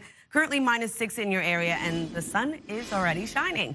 As of right now, very cold starting off your day right across Atlantic Canada. -20 degrees as you head outdoors in Fredericton, with -16 in Charlottetown. -17 degrees this morning in Halifax, with -10 in Sydney. -24 in Cartwright, and -14 degrees in Corner Brook. A cold warning remains in effect for parts of Labrador until a little bit later on. We are expecting the wind chill between -40 to -45. Snow squall watches also in effect for parts of Newfoundland tonight until Tuesday. Could see around 2 to 15 centimeters within those snow squalls, and wind gusts of 50. Over to our forecast timeline. It is quite cold right across the region early this morning. We do have a bit of flurry activity as well. That will taper off into the later into the afternoon, with sunshine for all 3 maritime provinces. Newfoundland and Labrador also seeing some sunshine, but we will be seeing flurry activity remain for parts of Cape Breton Island, parts of Newfoundland. Into tonight, temperatures drop right back down. Quite a cold night ahead, taking us into early Tuesday morning. We are expecting sunshine for all 3 maritime provinces yet again. Temperatures will warm up but become quite seasonal. If you're wondering about snowfall totals, only seeing around 1 to 5 centimeters of additional accumulation for North Mountain, looking at around 1 to 10 centimeters for parts of Newfoundland. For our forecast today for New Brunswick, lots of sunshine across the province with highs between a -10 to -7, wind gusts of 40 kilometers per hour. Same thing goes for Prince Edward Island. But starting off the day with some isolated flurries clearing, leaving mainly sunny skies. Daytime highs between -13 to -11. For Cape Breton, eastern Nova Scotia, also seeing some isolated flurries early in the morning that will clear, leaving sunshine into the afternoon. Daytime highs between -12 to -8, and we are going to see wind gusts of 50. For the rest of Nova Scotia, we do have a bit of flurry activity for the western region that will clear, leaving sunshine for this part of the province. Highs will range from -9 to -5, and wind gusts of 40. Lots of sunshine across Labrador City, but we do have a cold day ahead, -21 degrees and -3 degrees for St. John's, Newfoundland. Flurries also starting off your day clearing, leaving sunshine into the afternoon. Tuesday's forecast, as I had mentioned, sunshine for all 3 maritime provinces. Newfoundland, Labrador still dealing with some flurry activity, and then into Tuesday night, we have another low-pressure system making its way over. Snow and or rain carries into Wednesday, although temperatures really warming up above seasonal for your daytime highs, Crystal. Thank you, Latavia. It is now 7:46. Now, in Jamaica, thousands are still in the process of rebuilding their lives and communities after the widespread devastation caused by Hurricane Melissa last fall. One Nova Scotia family business, Taproot Farms, has long-standing ties to the island nation and wants to help Jamaican farmers get back on their feet. That's where the Yam Project comes in, and here to tell us more is Josh Olton, a farmer and the co-owner of Taproot Farms in Port Williams, Nova Scotia. Good morning, Josh. Good morning. Beautiful weather out there. Well, if you like a nice cold snap, I guess. You've been to Jamaica several times to help with farming and construction there. Tell us about the Taproot Farms connection with Jamaica. So we started getting farmers from Jamaica come up to our farm in 2004. So that's the history, and there's been some of those farmers continue to come and will come this year again on April the 1st. So. And so when they first came, I just, I did not know about Jamaican culture. I didn't know the language, and it just was, if we're going to have this long-term relationship, I felt like I needed to know, what they do, how they do it, and how they grew up, and what they love, and what they like to eat when it's they're celebrating. I don't know.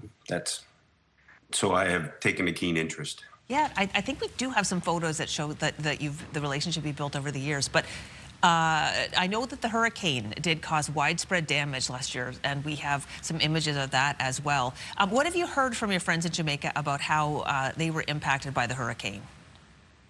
Well, a lot of, as you can imagine, there was a lot of roof loss and infrastructure damage. Power grid took a major hit. and they basically had to rebuild. And so Babu is still without power, and he's up in the middle of the country in Manchester, a little town called Troy, and they still don't have power. There you go. There's the picture of the crews, and they're having to put, like, the whole infrastructure needs rebuilding out in the countryside. And so one of the things that was a little bit devastating for me was that they lost their yams to get to the point of this project. And so what happens with yams is that they're an 8-month crop. And so when Melissa hit, the crop was just kind of in there. There's some yams just in their stage of starting to bulk up, and they weren't actually mature. So they lost the whole top of the yam, which is like, can be up to like 40 to 50 feet of vines that they put sticks to hold them up. There you go. You're really prompting me well here. And so they lost all of that. And so there was no yam that was mature enough to dig, and the heads, because when they dig the yams are like 20 pounds. They dig them out of the soil, and they then chop the head off and then eat the bottom part. And then they let the top dry out a little bit, and then they replant it. So when Melissa hit, it took their crop and their heads, and they couldn't start, they can't start again. So they're just kind of in a really bad space where they didn't have any income, and now they don't have any heads. What are we going to do now? And I'm the major breadwinner of the family, and we have no yams. So that's where I was hoping that I could help. And with the help of a multi-club, I think there's a few from the Nova Scotia, the Valley area, and New Brunswick of the Rotary. I pitched the idea, and they said, yeah, let's do it. So they're sending me down to Jamaica and see what I can do. And, part of the Rotary is, trying to have the most impact possible. And they feel that I can probably do that.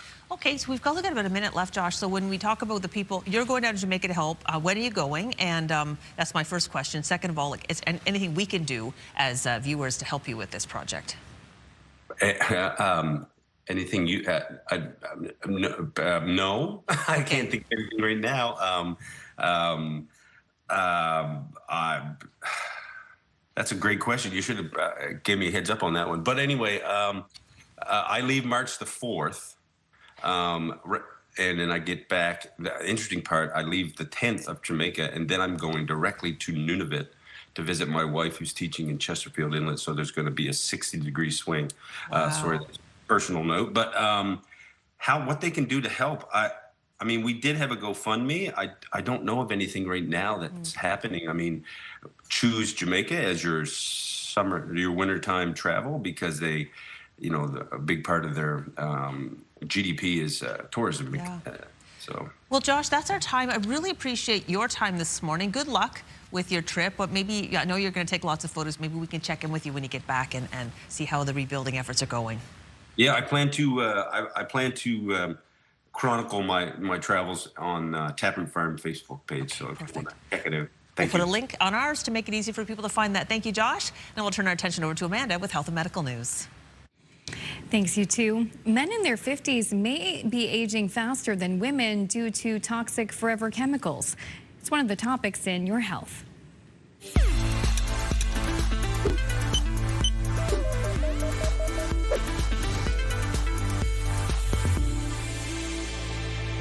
Forever chemicals, or PFAS, seem to be aging men faster in their 50s and early 60s. That's according to a new study from researchers in China. The study, published in the journal Frontiers in Aging, found an association between PFA exposure and accelerated aging in men between the ages of 50 to 65. PFAS are known as forever chemicals due to the years it takes for them to break down in a person's body. Researchers say the data showed some association in women, but the findings were far more pronounced among middle-aged men. Earlier studies show women appear to eliminate certain PFAS faster than men due to pregnancy, breastfeeding, and menstrual blood loss. Finally, Canada has announced more than $41 million for cancer prevention research. The federal government says the money will go towards supporting over a dozen teams that will work over the next 5 years to develop and share new approaches to support cancer prevention, reduce cancer risk, and improve early detection. These teams will be led by talented researchers across the country, including 2 right here at the Princess Margaret Cancer Center. Health Minister Marjorie Michel says cancer prevention research is essential to protecting Canadians, and collaboration makes it possible. Health Canada says 4 in 10 cancer cases could be prevented through modifiable risk factors like diet and exercise and reduced exposure to certain environmental hazards.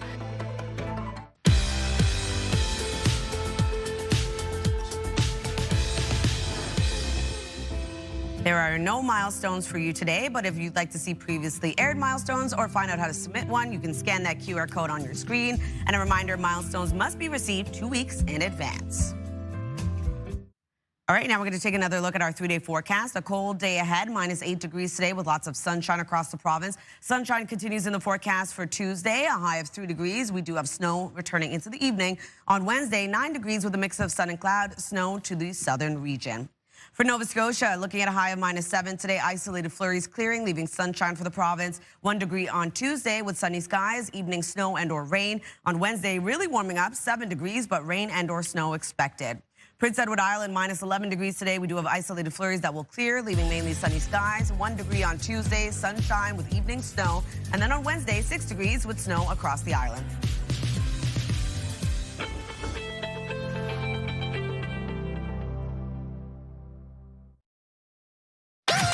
The #1 morning show in Halifax. Turk, Megan, and Amateur Alex. And home to the biggest artists.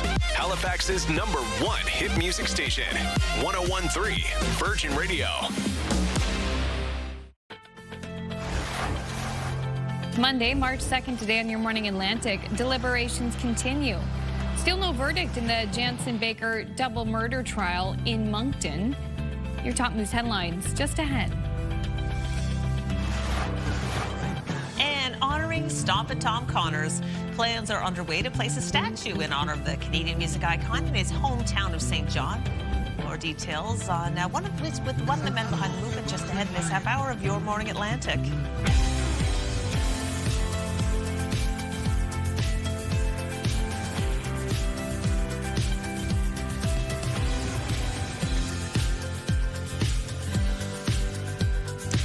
Hey, it's March the 2nd, the beginning of a new month, and we're so happy that you can join us.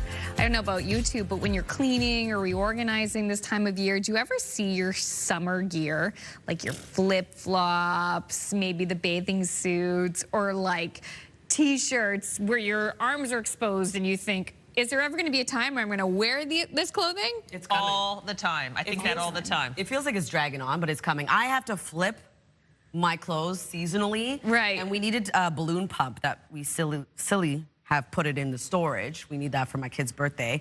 So we had to clear it all out just to find it. So I was like, let's do the flip early. I know it's early, but let's get it out. Let's do it. I was pulling out bathing suits yesterday, like you said, flip-flops. We were talking to our family friend, and I'm like, pool time's coming. He's like, yeah. not yet, but yeah, it'll be here, I guess, soon. Hope on the horizon. Yeah. Hope is on the horizon. I feel the opposite way, too, sometimes in the middle of summer. I'm like, oh, these boots, would I ever wear them? Right? This coat's so heavy. Exactly. You forget. I don't know if there's a coat heavy enough this morning. Honestly, mine was not. It was so cold. It's cold this morning. It's windy as well, so that makes it even worse. Factor in that wind chill. Quite cold this morning. Don't let that sunshine fool you. Yeah. But as you can see over in Parsboro, a beautiful start to your day, although cold, cold, cold. So keep that in mind. Right across Atlantic Canada, we're seeing these extremely cold temperatures early in the morning. -20 starting off your day in Fredericton, -16 in Charlottetown. Early this morning in Halifax, -17. -10 degrees in Sydney, and -6 into St. John's, Newfoundland. Here's a look at that wind chill. We do have a risk of frostbite early in the morning for parts of all 3 maritime provinces. Also seeing a risk of frostbite early in the morning for parts of both Newfoundland and Labrador. A cold warning also in effect for parts of Labrador this morning, with a snow squall watch in effect for parts of Newfoundland tonight until Tuesday. We do have a bit of flurry activity early in the morning for parts of Atlantic Canada. For the most part, seeing that clear, leaving sunshine across the region. A breezy wind also expected today. Right now, 44 kilometers per hour in Canso, 33 into Grand Etang, 30 into North Cape. Wind gusts getting up to 57 kilometers per hour this morning in Canso, 46 in Grand Etang, 35 in Charlottetown. We'll take another look at your forecast just ahead. First, a look at your local news with Amanda. Thanks, Latavia. Deliberations began late Thursday afternoon, but despite meeting over the weekend, there's still no verdict in the Jansen Baker double murder trial in Moncton. CTV's Derek Haggett has more. The jury deliberated here at the Moncton Law Courts all weekend long, but they still have yet to come to a decision in the Jansen Baker double murder trial. The jury ended deliberations at 8 o'clock and retired to their hotel rooms for the evening. There were no announcements or updates from Justice Cameron Gunn all day long. Baker's pleaded not guilty to 2 counts of first-degree murder in the deaths of Bernard and Rosemary Saulnier. The couple were shot and killed inside their Dieppe home on September 7, 2019. Baker was arrested and charged with their deaths exactly 4 years later. Several members of the Saulnier family were present at the courthouse all weekend long, waiting for word on a decision that never came. Many of Baker's family were here as well. On Saturday, the jury was back in the courtroom listening to audio recordings of one of the Crown's key witnesses that cannot be named due to a publication ban. That concluded just after 3 p.m., and the jury has been sequestered ever since. The jury is scheduled to be back at 9:30 this morning to begin the 5th day of deliberations.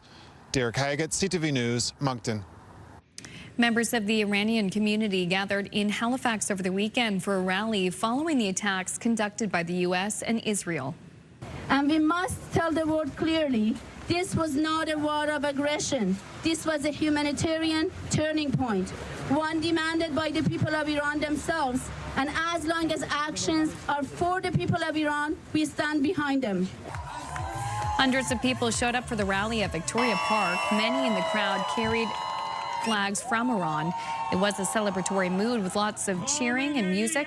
Rallies were held across the country, with Iranians saying they hope this is the beginning of the collapse of the Iranian regime. Also in Nova Scotia, African Heritage Month concluded with its annual gala, but amid the celebrations, there were protests over provincial budget cuts. This year, more than 1,200 guests gathered at the Halifax Convention Centre to celebrate African heritage and community. Government officials and business leaders were among the invited guests, and the entertainment included O-Sound and the Nova Scotia Mass Choir, with an introduction by CTV's Vanessa Wright. About 50 protesters disrupted Premier Tim Houston and MLA Twyla Gross's speeches, booing, with some holding signs that said Black education matters and yelling, "You don't care," in response to budget cuts made by the PC government that included some African Nova Scotian programming.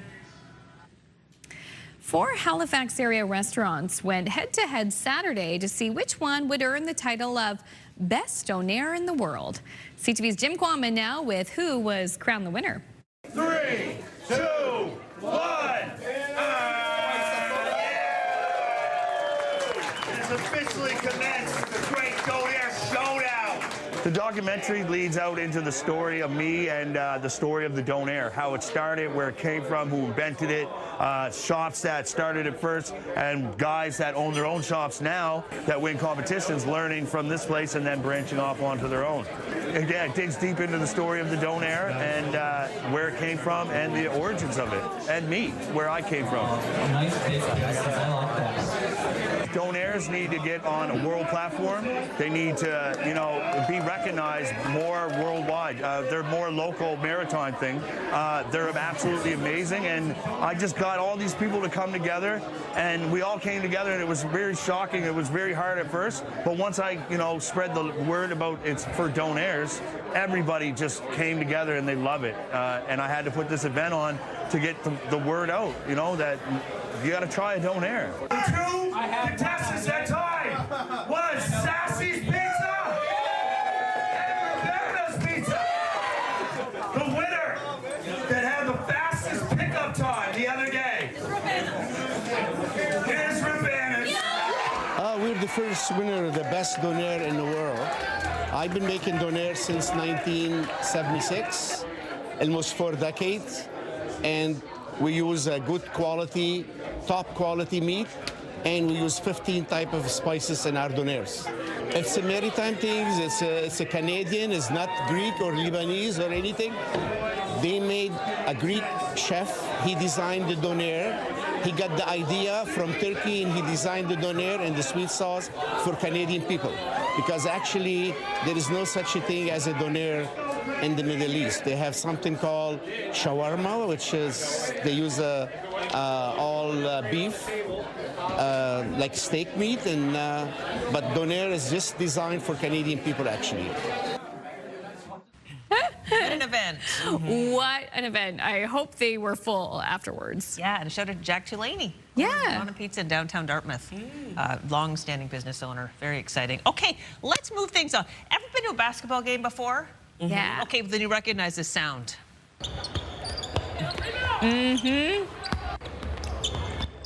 Yeah, sneakers squeaking on the court. It happens when the rubber outsole hits the hardwood, and scientists at Harvard wanted to find out exactly how the sound is made. So using high-speed cameras, they found the shoe comes in and out of contact with the floor thousands of times a second. And with every step, it creates a rippling effect, which sounds like the high-pitched squeak. The finding can be applied to other things that work on friction, like car brakes and geological fault lines. So this is an actual scientific study you can read about in a scientific journal. Wow. Or Mine's just go at to a Harvard. basketball game. I'll be going to a tournament actually this weekend to watch a bunch of youth play basketball. So there'll be a lot of squeaking going on. Absolutely. Yeah. Better than a mouse squeak. That is true. There's a lot of things that squeak. Oh my gosh, squeaky brakes. Squeaky break. Yeah.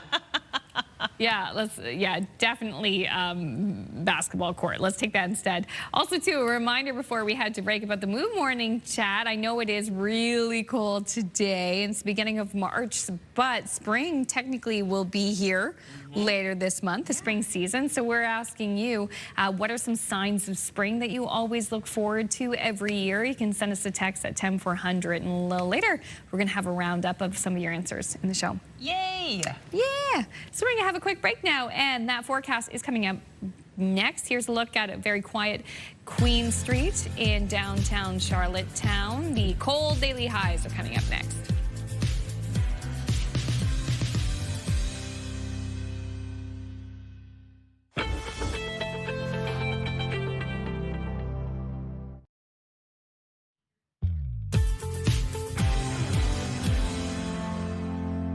Good morning, Atlantic Canada. The time now is 8:11. We're taking a live look at South Mayton. Clear skies early this morning, minus 17 degrees as you head outdoors, so quite cold right across the region. But that sunshine will be sticking around throughout your day today.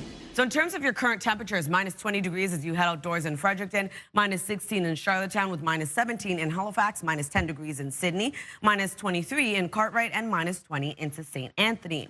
A cold warning currently in effect for later this morning. We are going to see that wind chill across parts of Labrador at around minus 40 to minus 45.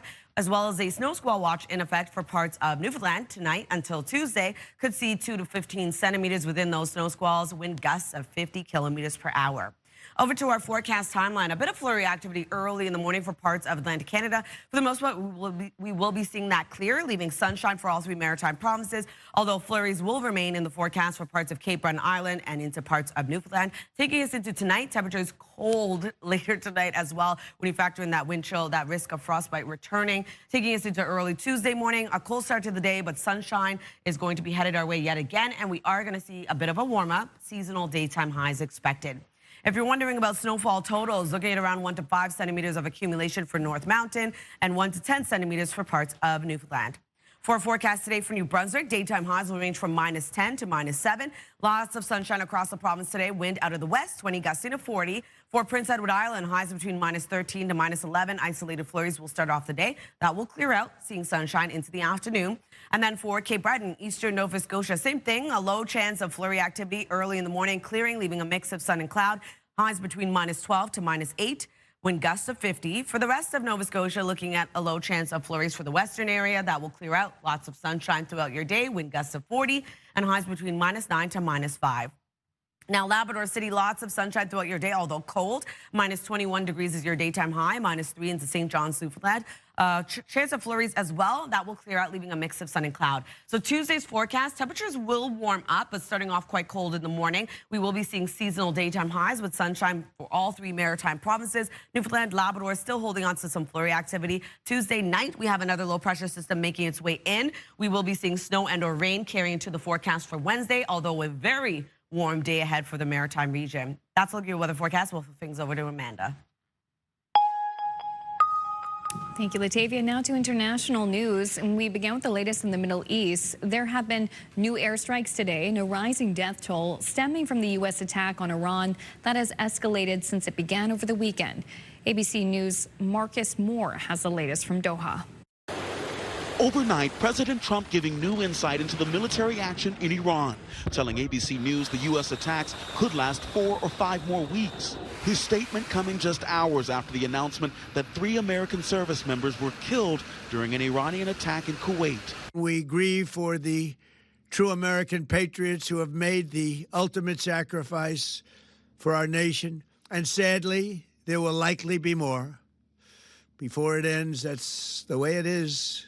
Likely be more. Central Command releasing new video showing the U.S. destroying what appeared to be Iranian fighter jets, drones, and ballistic missile launchers, among other military targets. Israel claims roughly half of Iran's ballistic missile launchers have now been destroyed, but Iran is responding. At least 9 people were killed when an Iranian missile hit this Israeli shelter in a synagogue, and at least 5 others were killed across the Persian Gulf states as Iran deployed missiles and drones at military and civilian targets. A drone blasting this residential building in Bahrain. And in Qatar, people running for their lives. You can see the air defense interceptors going into the air in those bright flashes of orange, and you can also hear the loud booms. This is what we've been hearing in Doha all day today. In Kuwait, those 3 American service members who were killed were reportedly part of a unit overseeing supplies and logistics. 5 others were injured. And inside Iran, the death toll is rising, with more than 1,000 people reportedly killed since the U.S. and Israeli attacks began Saturday. President Trump over the weekend justifying the attack. They've rejected every opportunity to renounce their nuclear ambitions. But some question whether Iran posed an imminent threat. I saw no intelligence that Iran was on the verge of launching any kind of preemptive strike against the United States of America. And President Trump says the potential leaders of Iran have indicated that they want to talk. And we saw Iran's interim leadership council meeting this weekend, but President Trump did not elaborate on plans for any future U.S. negotiations. Marcus Moore, ABC News, Doha. And Prime Minister Mark Carney has not yet taken questions on the situation in the Middle East. Today, he's in India, set to meet with that country's prime minister to attempt to negotiate a better trade agreement. CTV's Abigail Beeman is in New Delhi with more. A colorful arrival for Prime Minister Mark Carney on a trip that's been mostly business. Carney held a series of meetings in Mumbai Sunday. The main event is Monday, when he will meet India's Prime Minister Narendra Modi and formally launch talks for a new trade deal.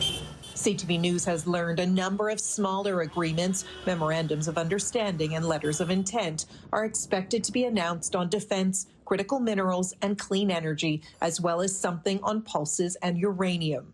The Prime Minister keen to deepen trade ties with India and turn the page on a previously fraught relationship. Every G7 countries have found a path to engage, obviously, with India. It's one of the fastest growing economies in the world. And Canada is no different. Actually, I think it's good for Canada. You know, engagement doesn't mean endorsement. But overshadowing the trip, the airstrikes on Iran.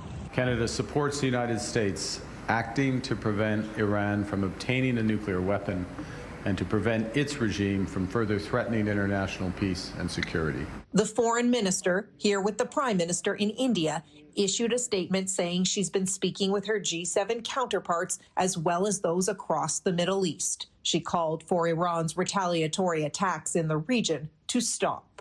Neither the Prime Minister nor any minister traveling with him has taken any questions since the airstrikes began, and no one in government is offering much context to Canada's position, which differs slightly from European allies less supportive of the United States' action.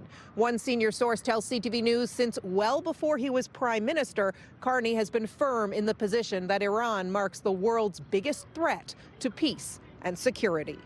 Abigail Beeman, CTV News, New Delhi. Thank you, Abigail. A quick break here on Your Morning Atlantic. When we return, we are heading to St. John to learn more about an effort underway to get a Stompin Tom Connors statue in the Uptown. That interview is coming up on the other side of this break.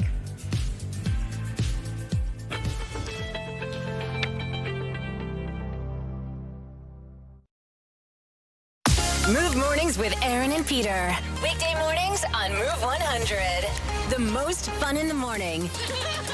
And home of the $1,000 minute.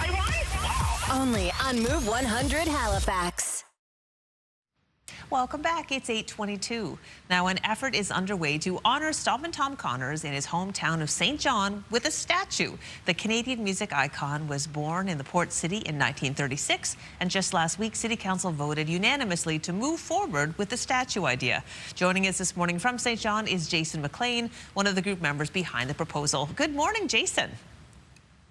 Good morning, Crystal. So great to chat with you about this. Why do you want to honor Stompin Tom Connors in this way? Well, number one, he's one of our greatest Canadians, someone who has just shown his love for his country.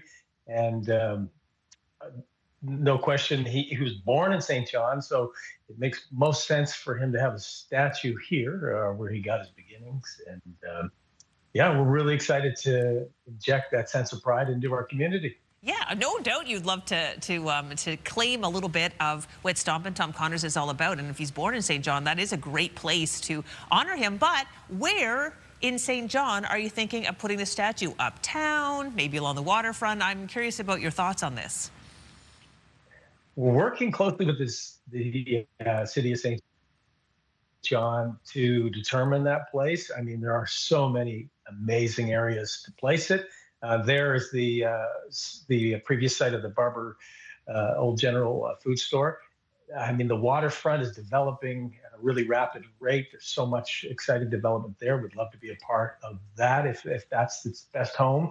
Or the classic spot, King Square. I mean, he even wrote songs about King Square and Charlotte Street. So, I mean, his footprint's all over our city, but we want it to be a prominent place where people walk by and are inspired daily by that statue.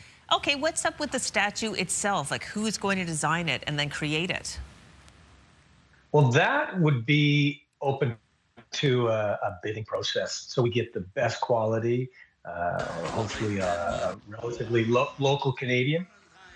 There's Bud the Spud. And yeah, we currently have a really beautiful painting picture.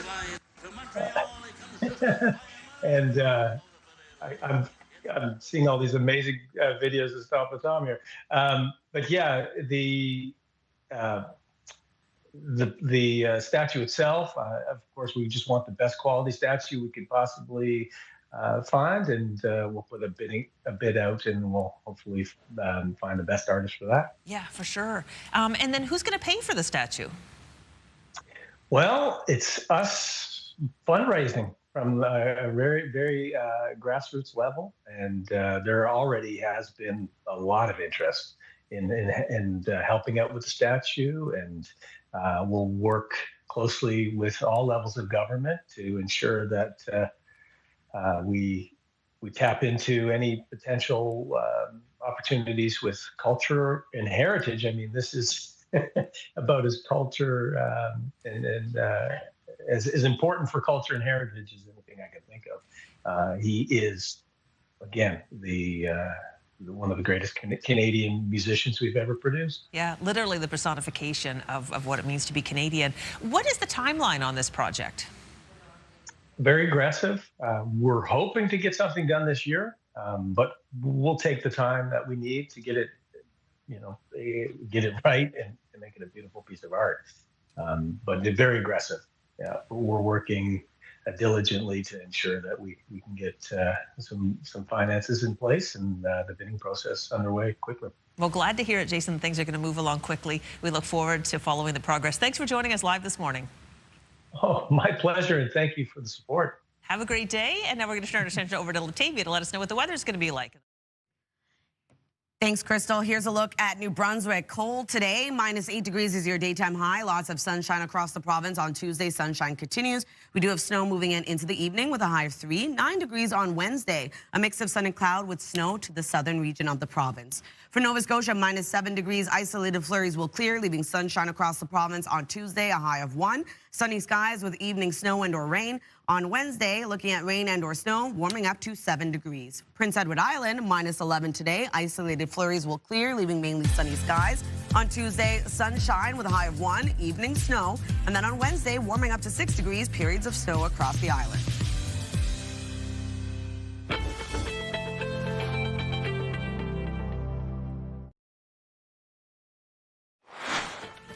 Coming up, do you like scary movies? Well, Latavia does. We'll chat with the creator of the Scream franchise as Scream 7 cuts its way into theaters.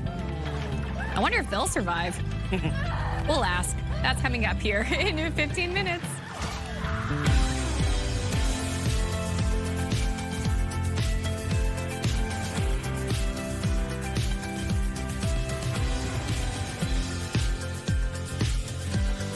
Good morning, Atlantic Canada. A cold start to March.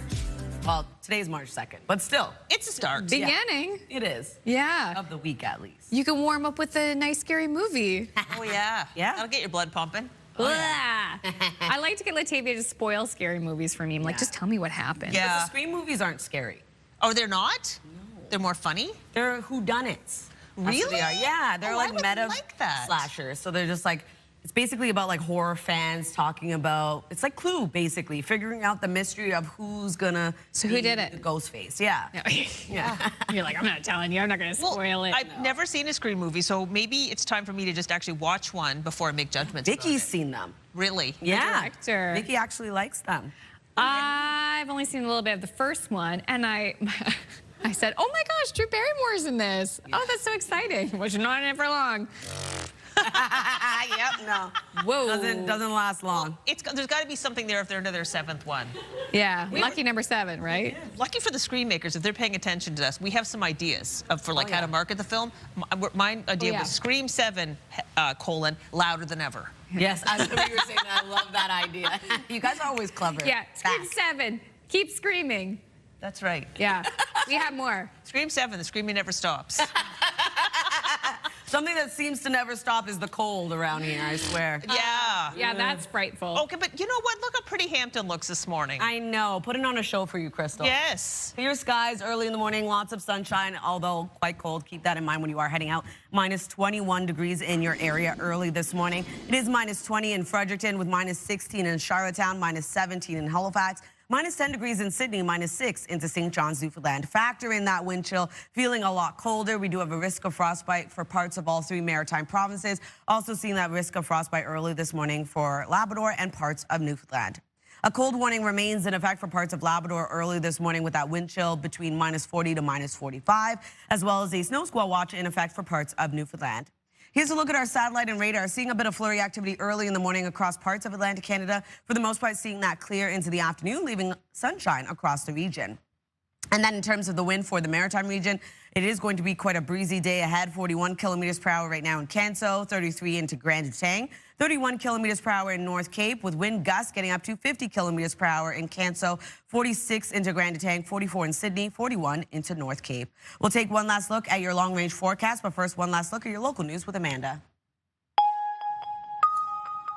Thank you, Latavia. Deliberations began late Thursday afternoon, but still no verdict over the weekend in the Jansen Baker double murder trial in Moncton. CTV's Derek Haggett has more. The jury deliberated here at the Moncton Law Courts all weekend long, but they still have yet to come to a decision in the Jansen Baker double murder trial. The jury ended deliberations at 8 o'clock and retired to their hotel rooms for the evening. There were no announcements or updates from Justice Cameron Gunn all day long. Baker has pleaded not guilty to 2 counts of first-degree murder in the deaths of Bernard and Rosemary Saunier. The couple were shot and killed inside their Dieppe home on September 7, 2019. Baker was arrested and charged with their deaths exactly 4 years later. Several members of the Saunier family were present at the courthouse all weekend long, waiting for word on a decision that never came. Many of Baker's family were here as well. On Saturday, the jury was back in the courtroom listening to audio recordings of one of the Crown's key witnesses that cannot be named due to a publication ban. That concluded just after 3 p.m., and the jury has been sequestered ever since. The jury is scheduled to be back at 9:30 this morning to begin the 5th day of deliberations. Derek Haggett, CTV News, Moncton. Thank you, Derek. A man has been arrested for impaired driving causing death following a crash near Yarmouth. Police say a northbound vehicle collided with a southbound vehicle Friday on Hard Scratch Road. The driver of the southbound vehicle, an 82-year-old man, died at the scene. The other driver, a 43-year-old man, was arrested. He was also taken to hospital with non-life-threatening injuries. Members of the Iranian community gathered in Halifax over the weekend for a rally following the attacks conducted by the U.S. and Israel. And we must tell the world clearly, this was not a war of aggression. This was a humanitarian turning point, one demanded by the people of Iran themselves. And as long as actions are for the people of Iran, we stand behind them. Hundreds of people showed up for the rally at Victoria Park. Many in the crowd carried flags from Iran. It was a celebratory mood with lots of cheering and music. It's a kind of protest as well as to say thank you to President of USA and as well as to Israel and show our happiness of what's happening in Iran. And what we want to let the world know that we needed support, we receive support. We don't forget who support us, and we want to continue until we have our selected government. Rallies were held across the country, with Iranians saying they hope this is the beginning of the collapse of the Iranian regime. Also in Nova Scotia, African Heritage Month concluded with its annual gala, but amid the celebrations, there were protests over provincial budget cuts. This year, more than 1,200 guests gathered at the Halifax Convention Centre to celebrate African heritage and community. Government officials and business leaders were among the invited guests, and the entertainment included O Sound and the Nova Scotia Mass Choir, introduced by CTV's Vanessa Wright. Meantime, about 50 protesters disrupted Premier Tim Houston and MLA Twyla Gross's speeches, booing, with some holding signs that said Black education matters and yelling, "You don't care," in response to budget cuts made by the PC government that included some African Nova Scotian programming. No one was hurt in a small house fire in Moncton Sunday. Moncton Fire says crews responded to the fire in the 100 block of House Crescent at 2 p.m. The small fire was quickly extinguished. It did cause moderate damage to the second floor of the home. RCMP were also on scene. It's how it started is under investigation. Finally, some good news for coffee drinkers. The cost of coffee is set to drop. Recent StatsCan data shows the average retail price of coffee is up 30% year over year, largely driven by climate change and bad weather. And that was hurting crops in major coffee-producing countries. But this year, the world's largest coffee producer, Brazil, is forecasting a record crop. So with better conditions expected, experts predict the price of beans will drop for Canadians at the grocery store. But it's not expected to drop at coffee shops, as most coffee shops tend to absorb the costs. But if you make it at home or you buy it to make it at work, that is some good news. Woohoo! Great news. I'll take it. Yeah. It is great news. Cheers. Yeah. Cheers to that. Cheers to that. Cheers to that. Hey, what's happening in our community? We'll take a look at the community calendar. So the Fredericton Craft Beer Festival returns this upcoming weekend from March 6th until the 7th. You can check out the largest selection of craft beer available on the East Coast. For tickets, head over to the website on your screen. And the Rock Orchestra by Candlelight is taking to the stage at the Confederation Center of the Arts in Charlottetown. This Thursday, March 5th, there will be 2 showtimes available. For tickets, head over to the website as well. And an African youth talent show will be held on March 4th in Wolfville. The event will take place at Horton High School at 6:30 p.m. For additional information, you can call the number on your screen. And if you do have an upcoming event, send us the details. We'd love to promote it. Your Morning Atlantic at ctv.ca. Love that. Also, too, if you're brave, stay with us. You're in for a scream. If you hurt her, I'm not going to hurt her until you're here to see it. Oh my goodness. Ghostface is back. Latavia will have more details on Screen 7 when we return. Where is my daughter? Trying to find another way. We're gonna do this together.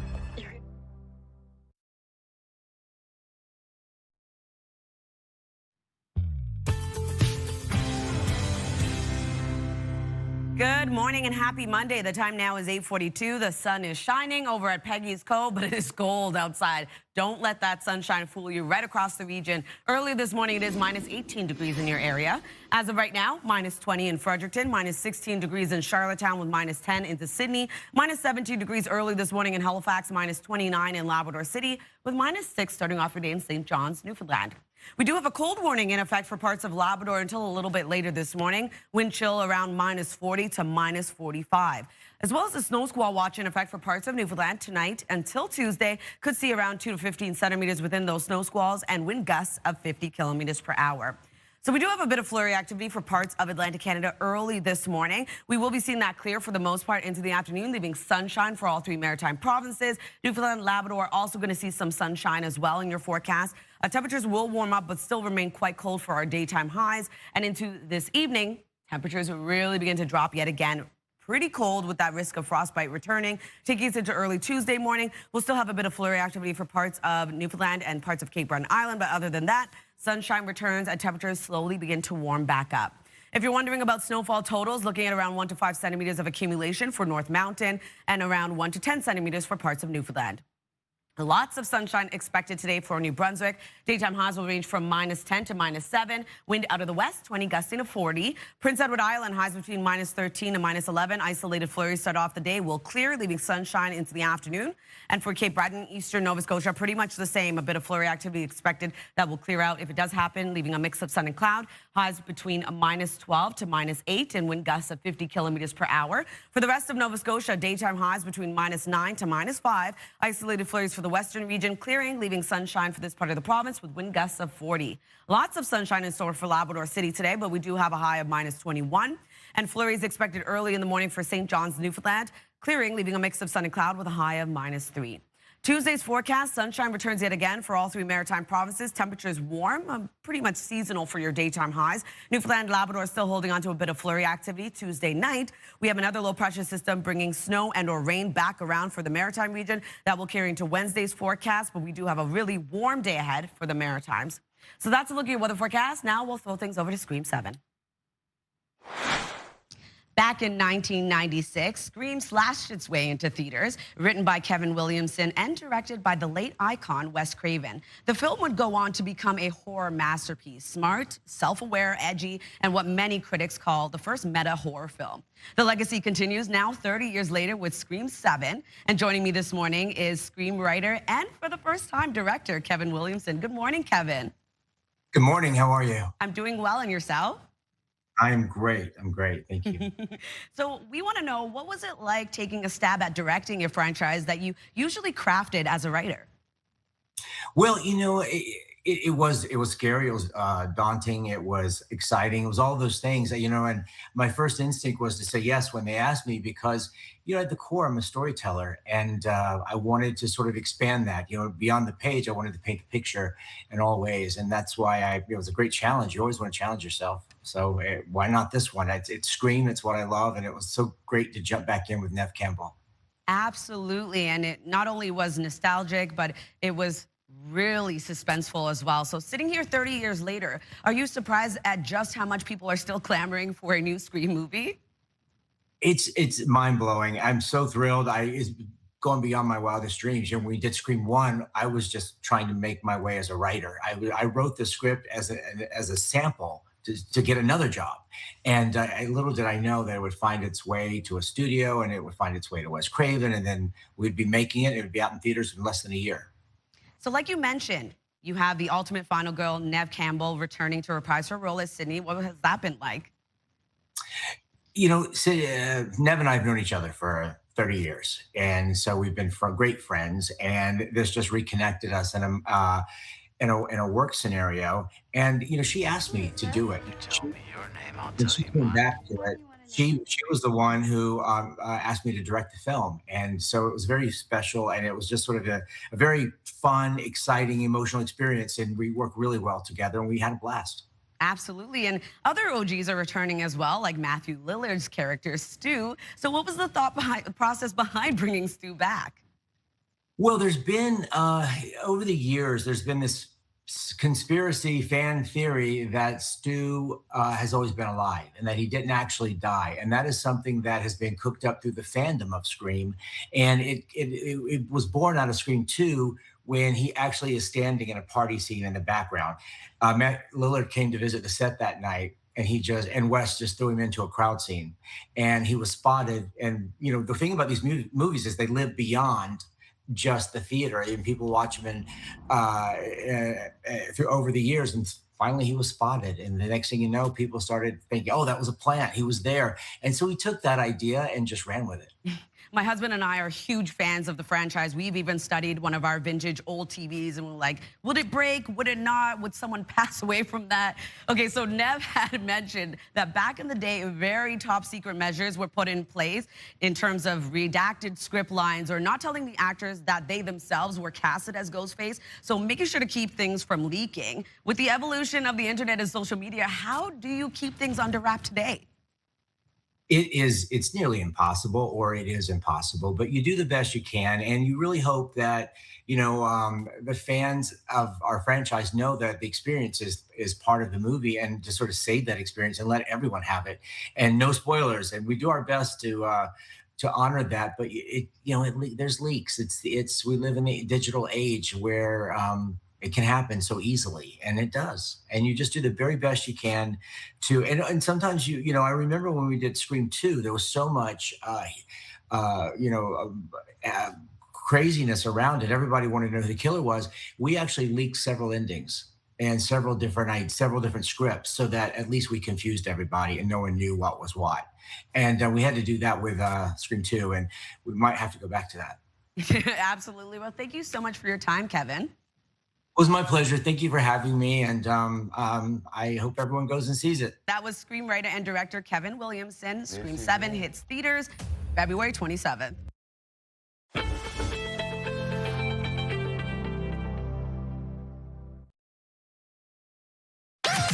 The #1 morning show in Halifax. Turk, Megan, and Amateur Alex. And home to the biggest artists. Halifax's #1 hit music station.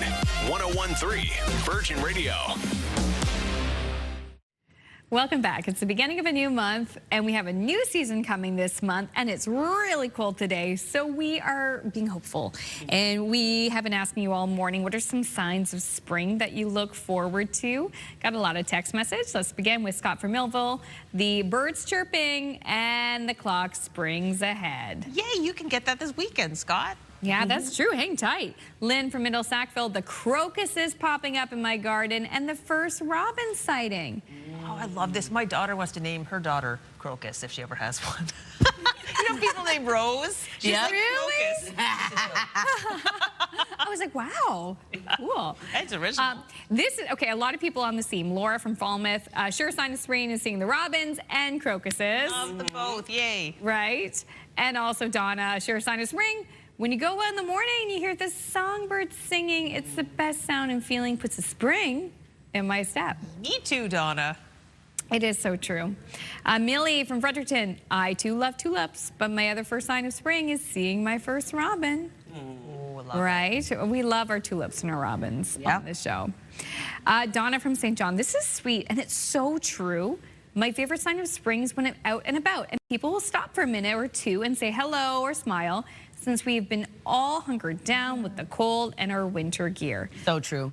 That's true. The day when all your neighbors kind of come out and you're not in a hurry to go inside. You're like, hey, how are you? Oh, we're shoveling the driveway again. It's like, the grind. Yeah. Oh, that's nice.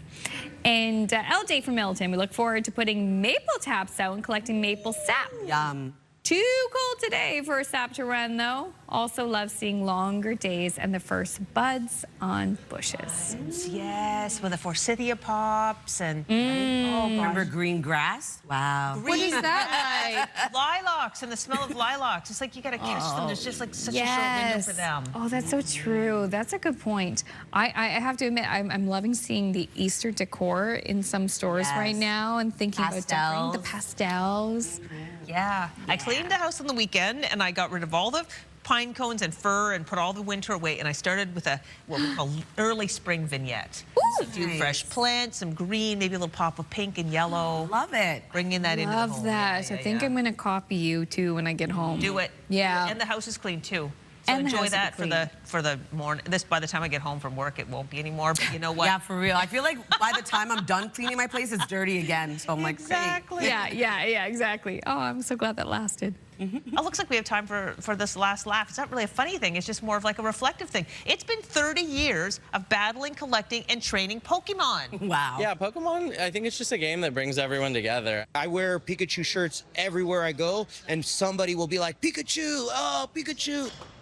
Pokemon debuted in Japan with the 1996 release of Pokemon Red and Green for the Nintendo Game Boy. And then the following year, the animated Pokemon series aired, and the rest is franchise history. From trading card games to the more recent Pokemon Go app, people across the world are marking the milestone. 30 years of Charizard, 30 years of Pikachu. Have I ever... Squirtle. Have I ever shared my Charizard card story? Do you have one? I do. I don't know how much time we have because I was a kid when Pokemon came out and I loved it when it came out. Oh gosh, we have time. All right, buckle up. I'm not impressed. This is embarrassing. So I wanted a Charizard holographic card so bad because that was the one you had to get right. And in the cards, you never know what you're going to get. Yeah. So, oh my gosh. She said we have time. Come on. I know. I got to spit it out. So I prayed for it. Okay. I prayed to God for it, and within a week I got it in the card pack. And I remember amazing. I said to my dad, I said, Dad, I got to tell you something. I confessed. I said, I prayed. Yeah. God is real. I prayed for this card, and he said, Mandy, you should not pray for things like that. He's right. But I was just such a significant memory I had as like 8-year-old. I was like, how do I increase my chances? I know. I don't think that's bad. And you know what? That's so typical for a kid like at that age. I love that you threw yourself into your passions. Like you called 911 that one time to talk about horses. I did do that. I did. Even then, as a child, you knew how to use your resources to get what you need. And you do that now when you do the news. That's awesome. Anyways, it's a very embarrassing kid story, but I still think I hope you still have that card that's worth a lot of money, Amanda. I do still have that card. There it is. There it is. All right. Happy birthday, Pokemon. Yeah, happy birthday. We want to be the very best. The best that ever was. You know what I'm talking about. It's a great theme song. Have a great day. You guys crack.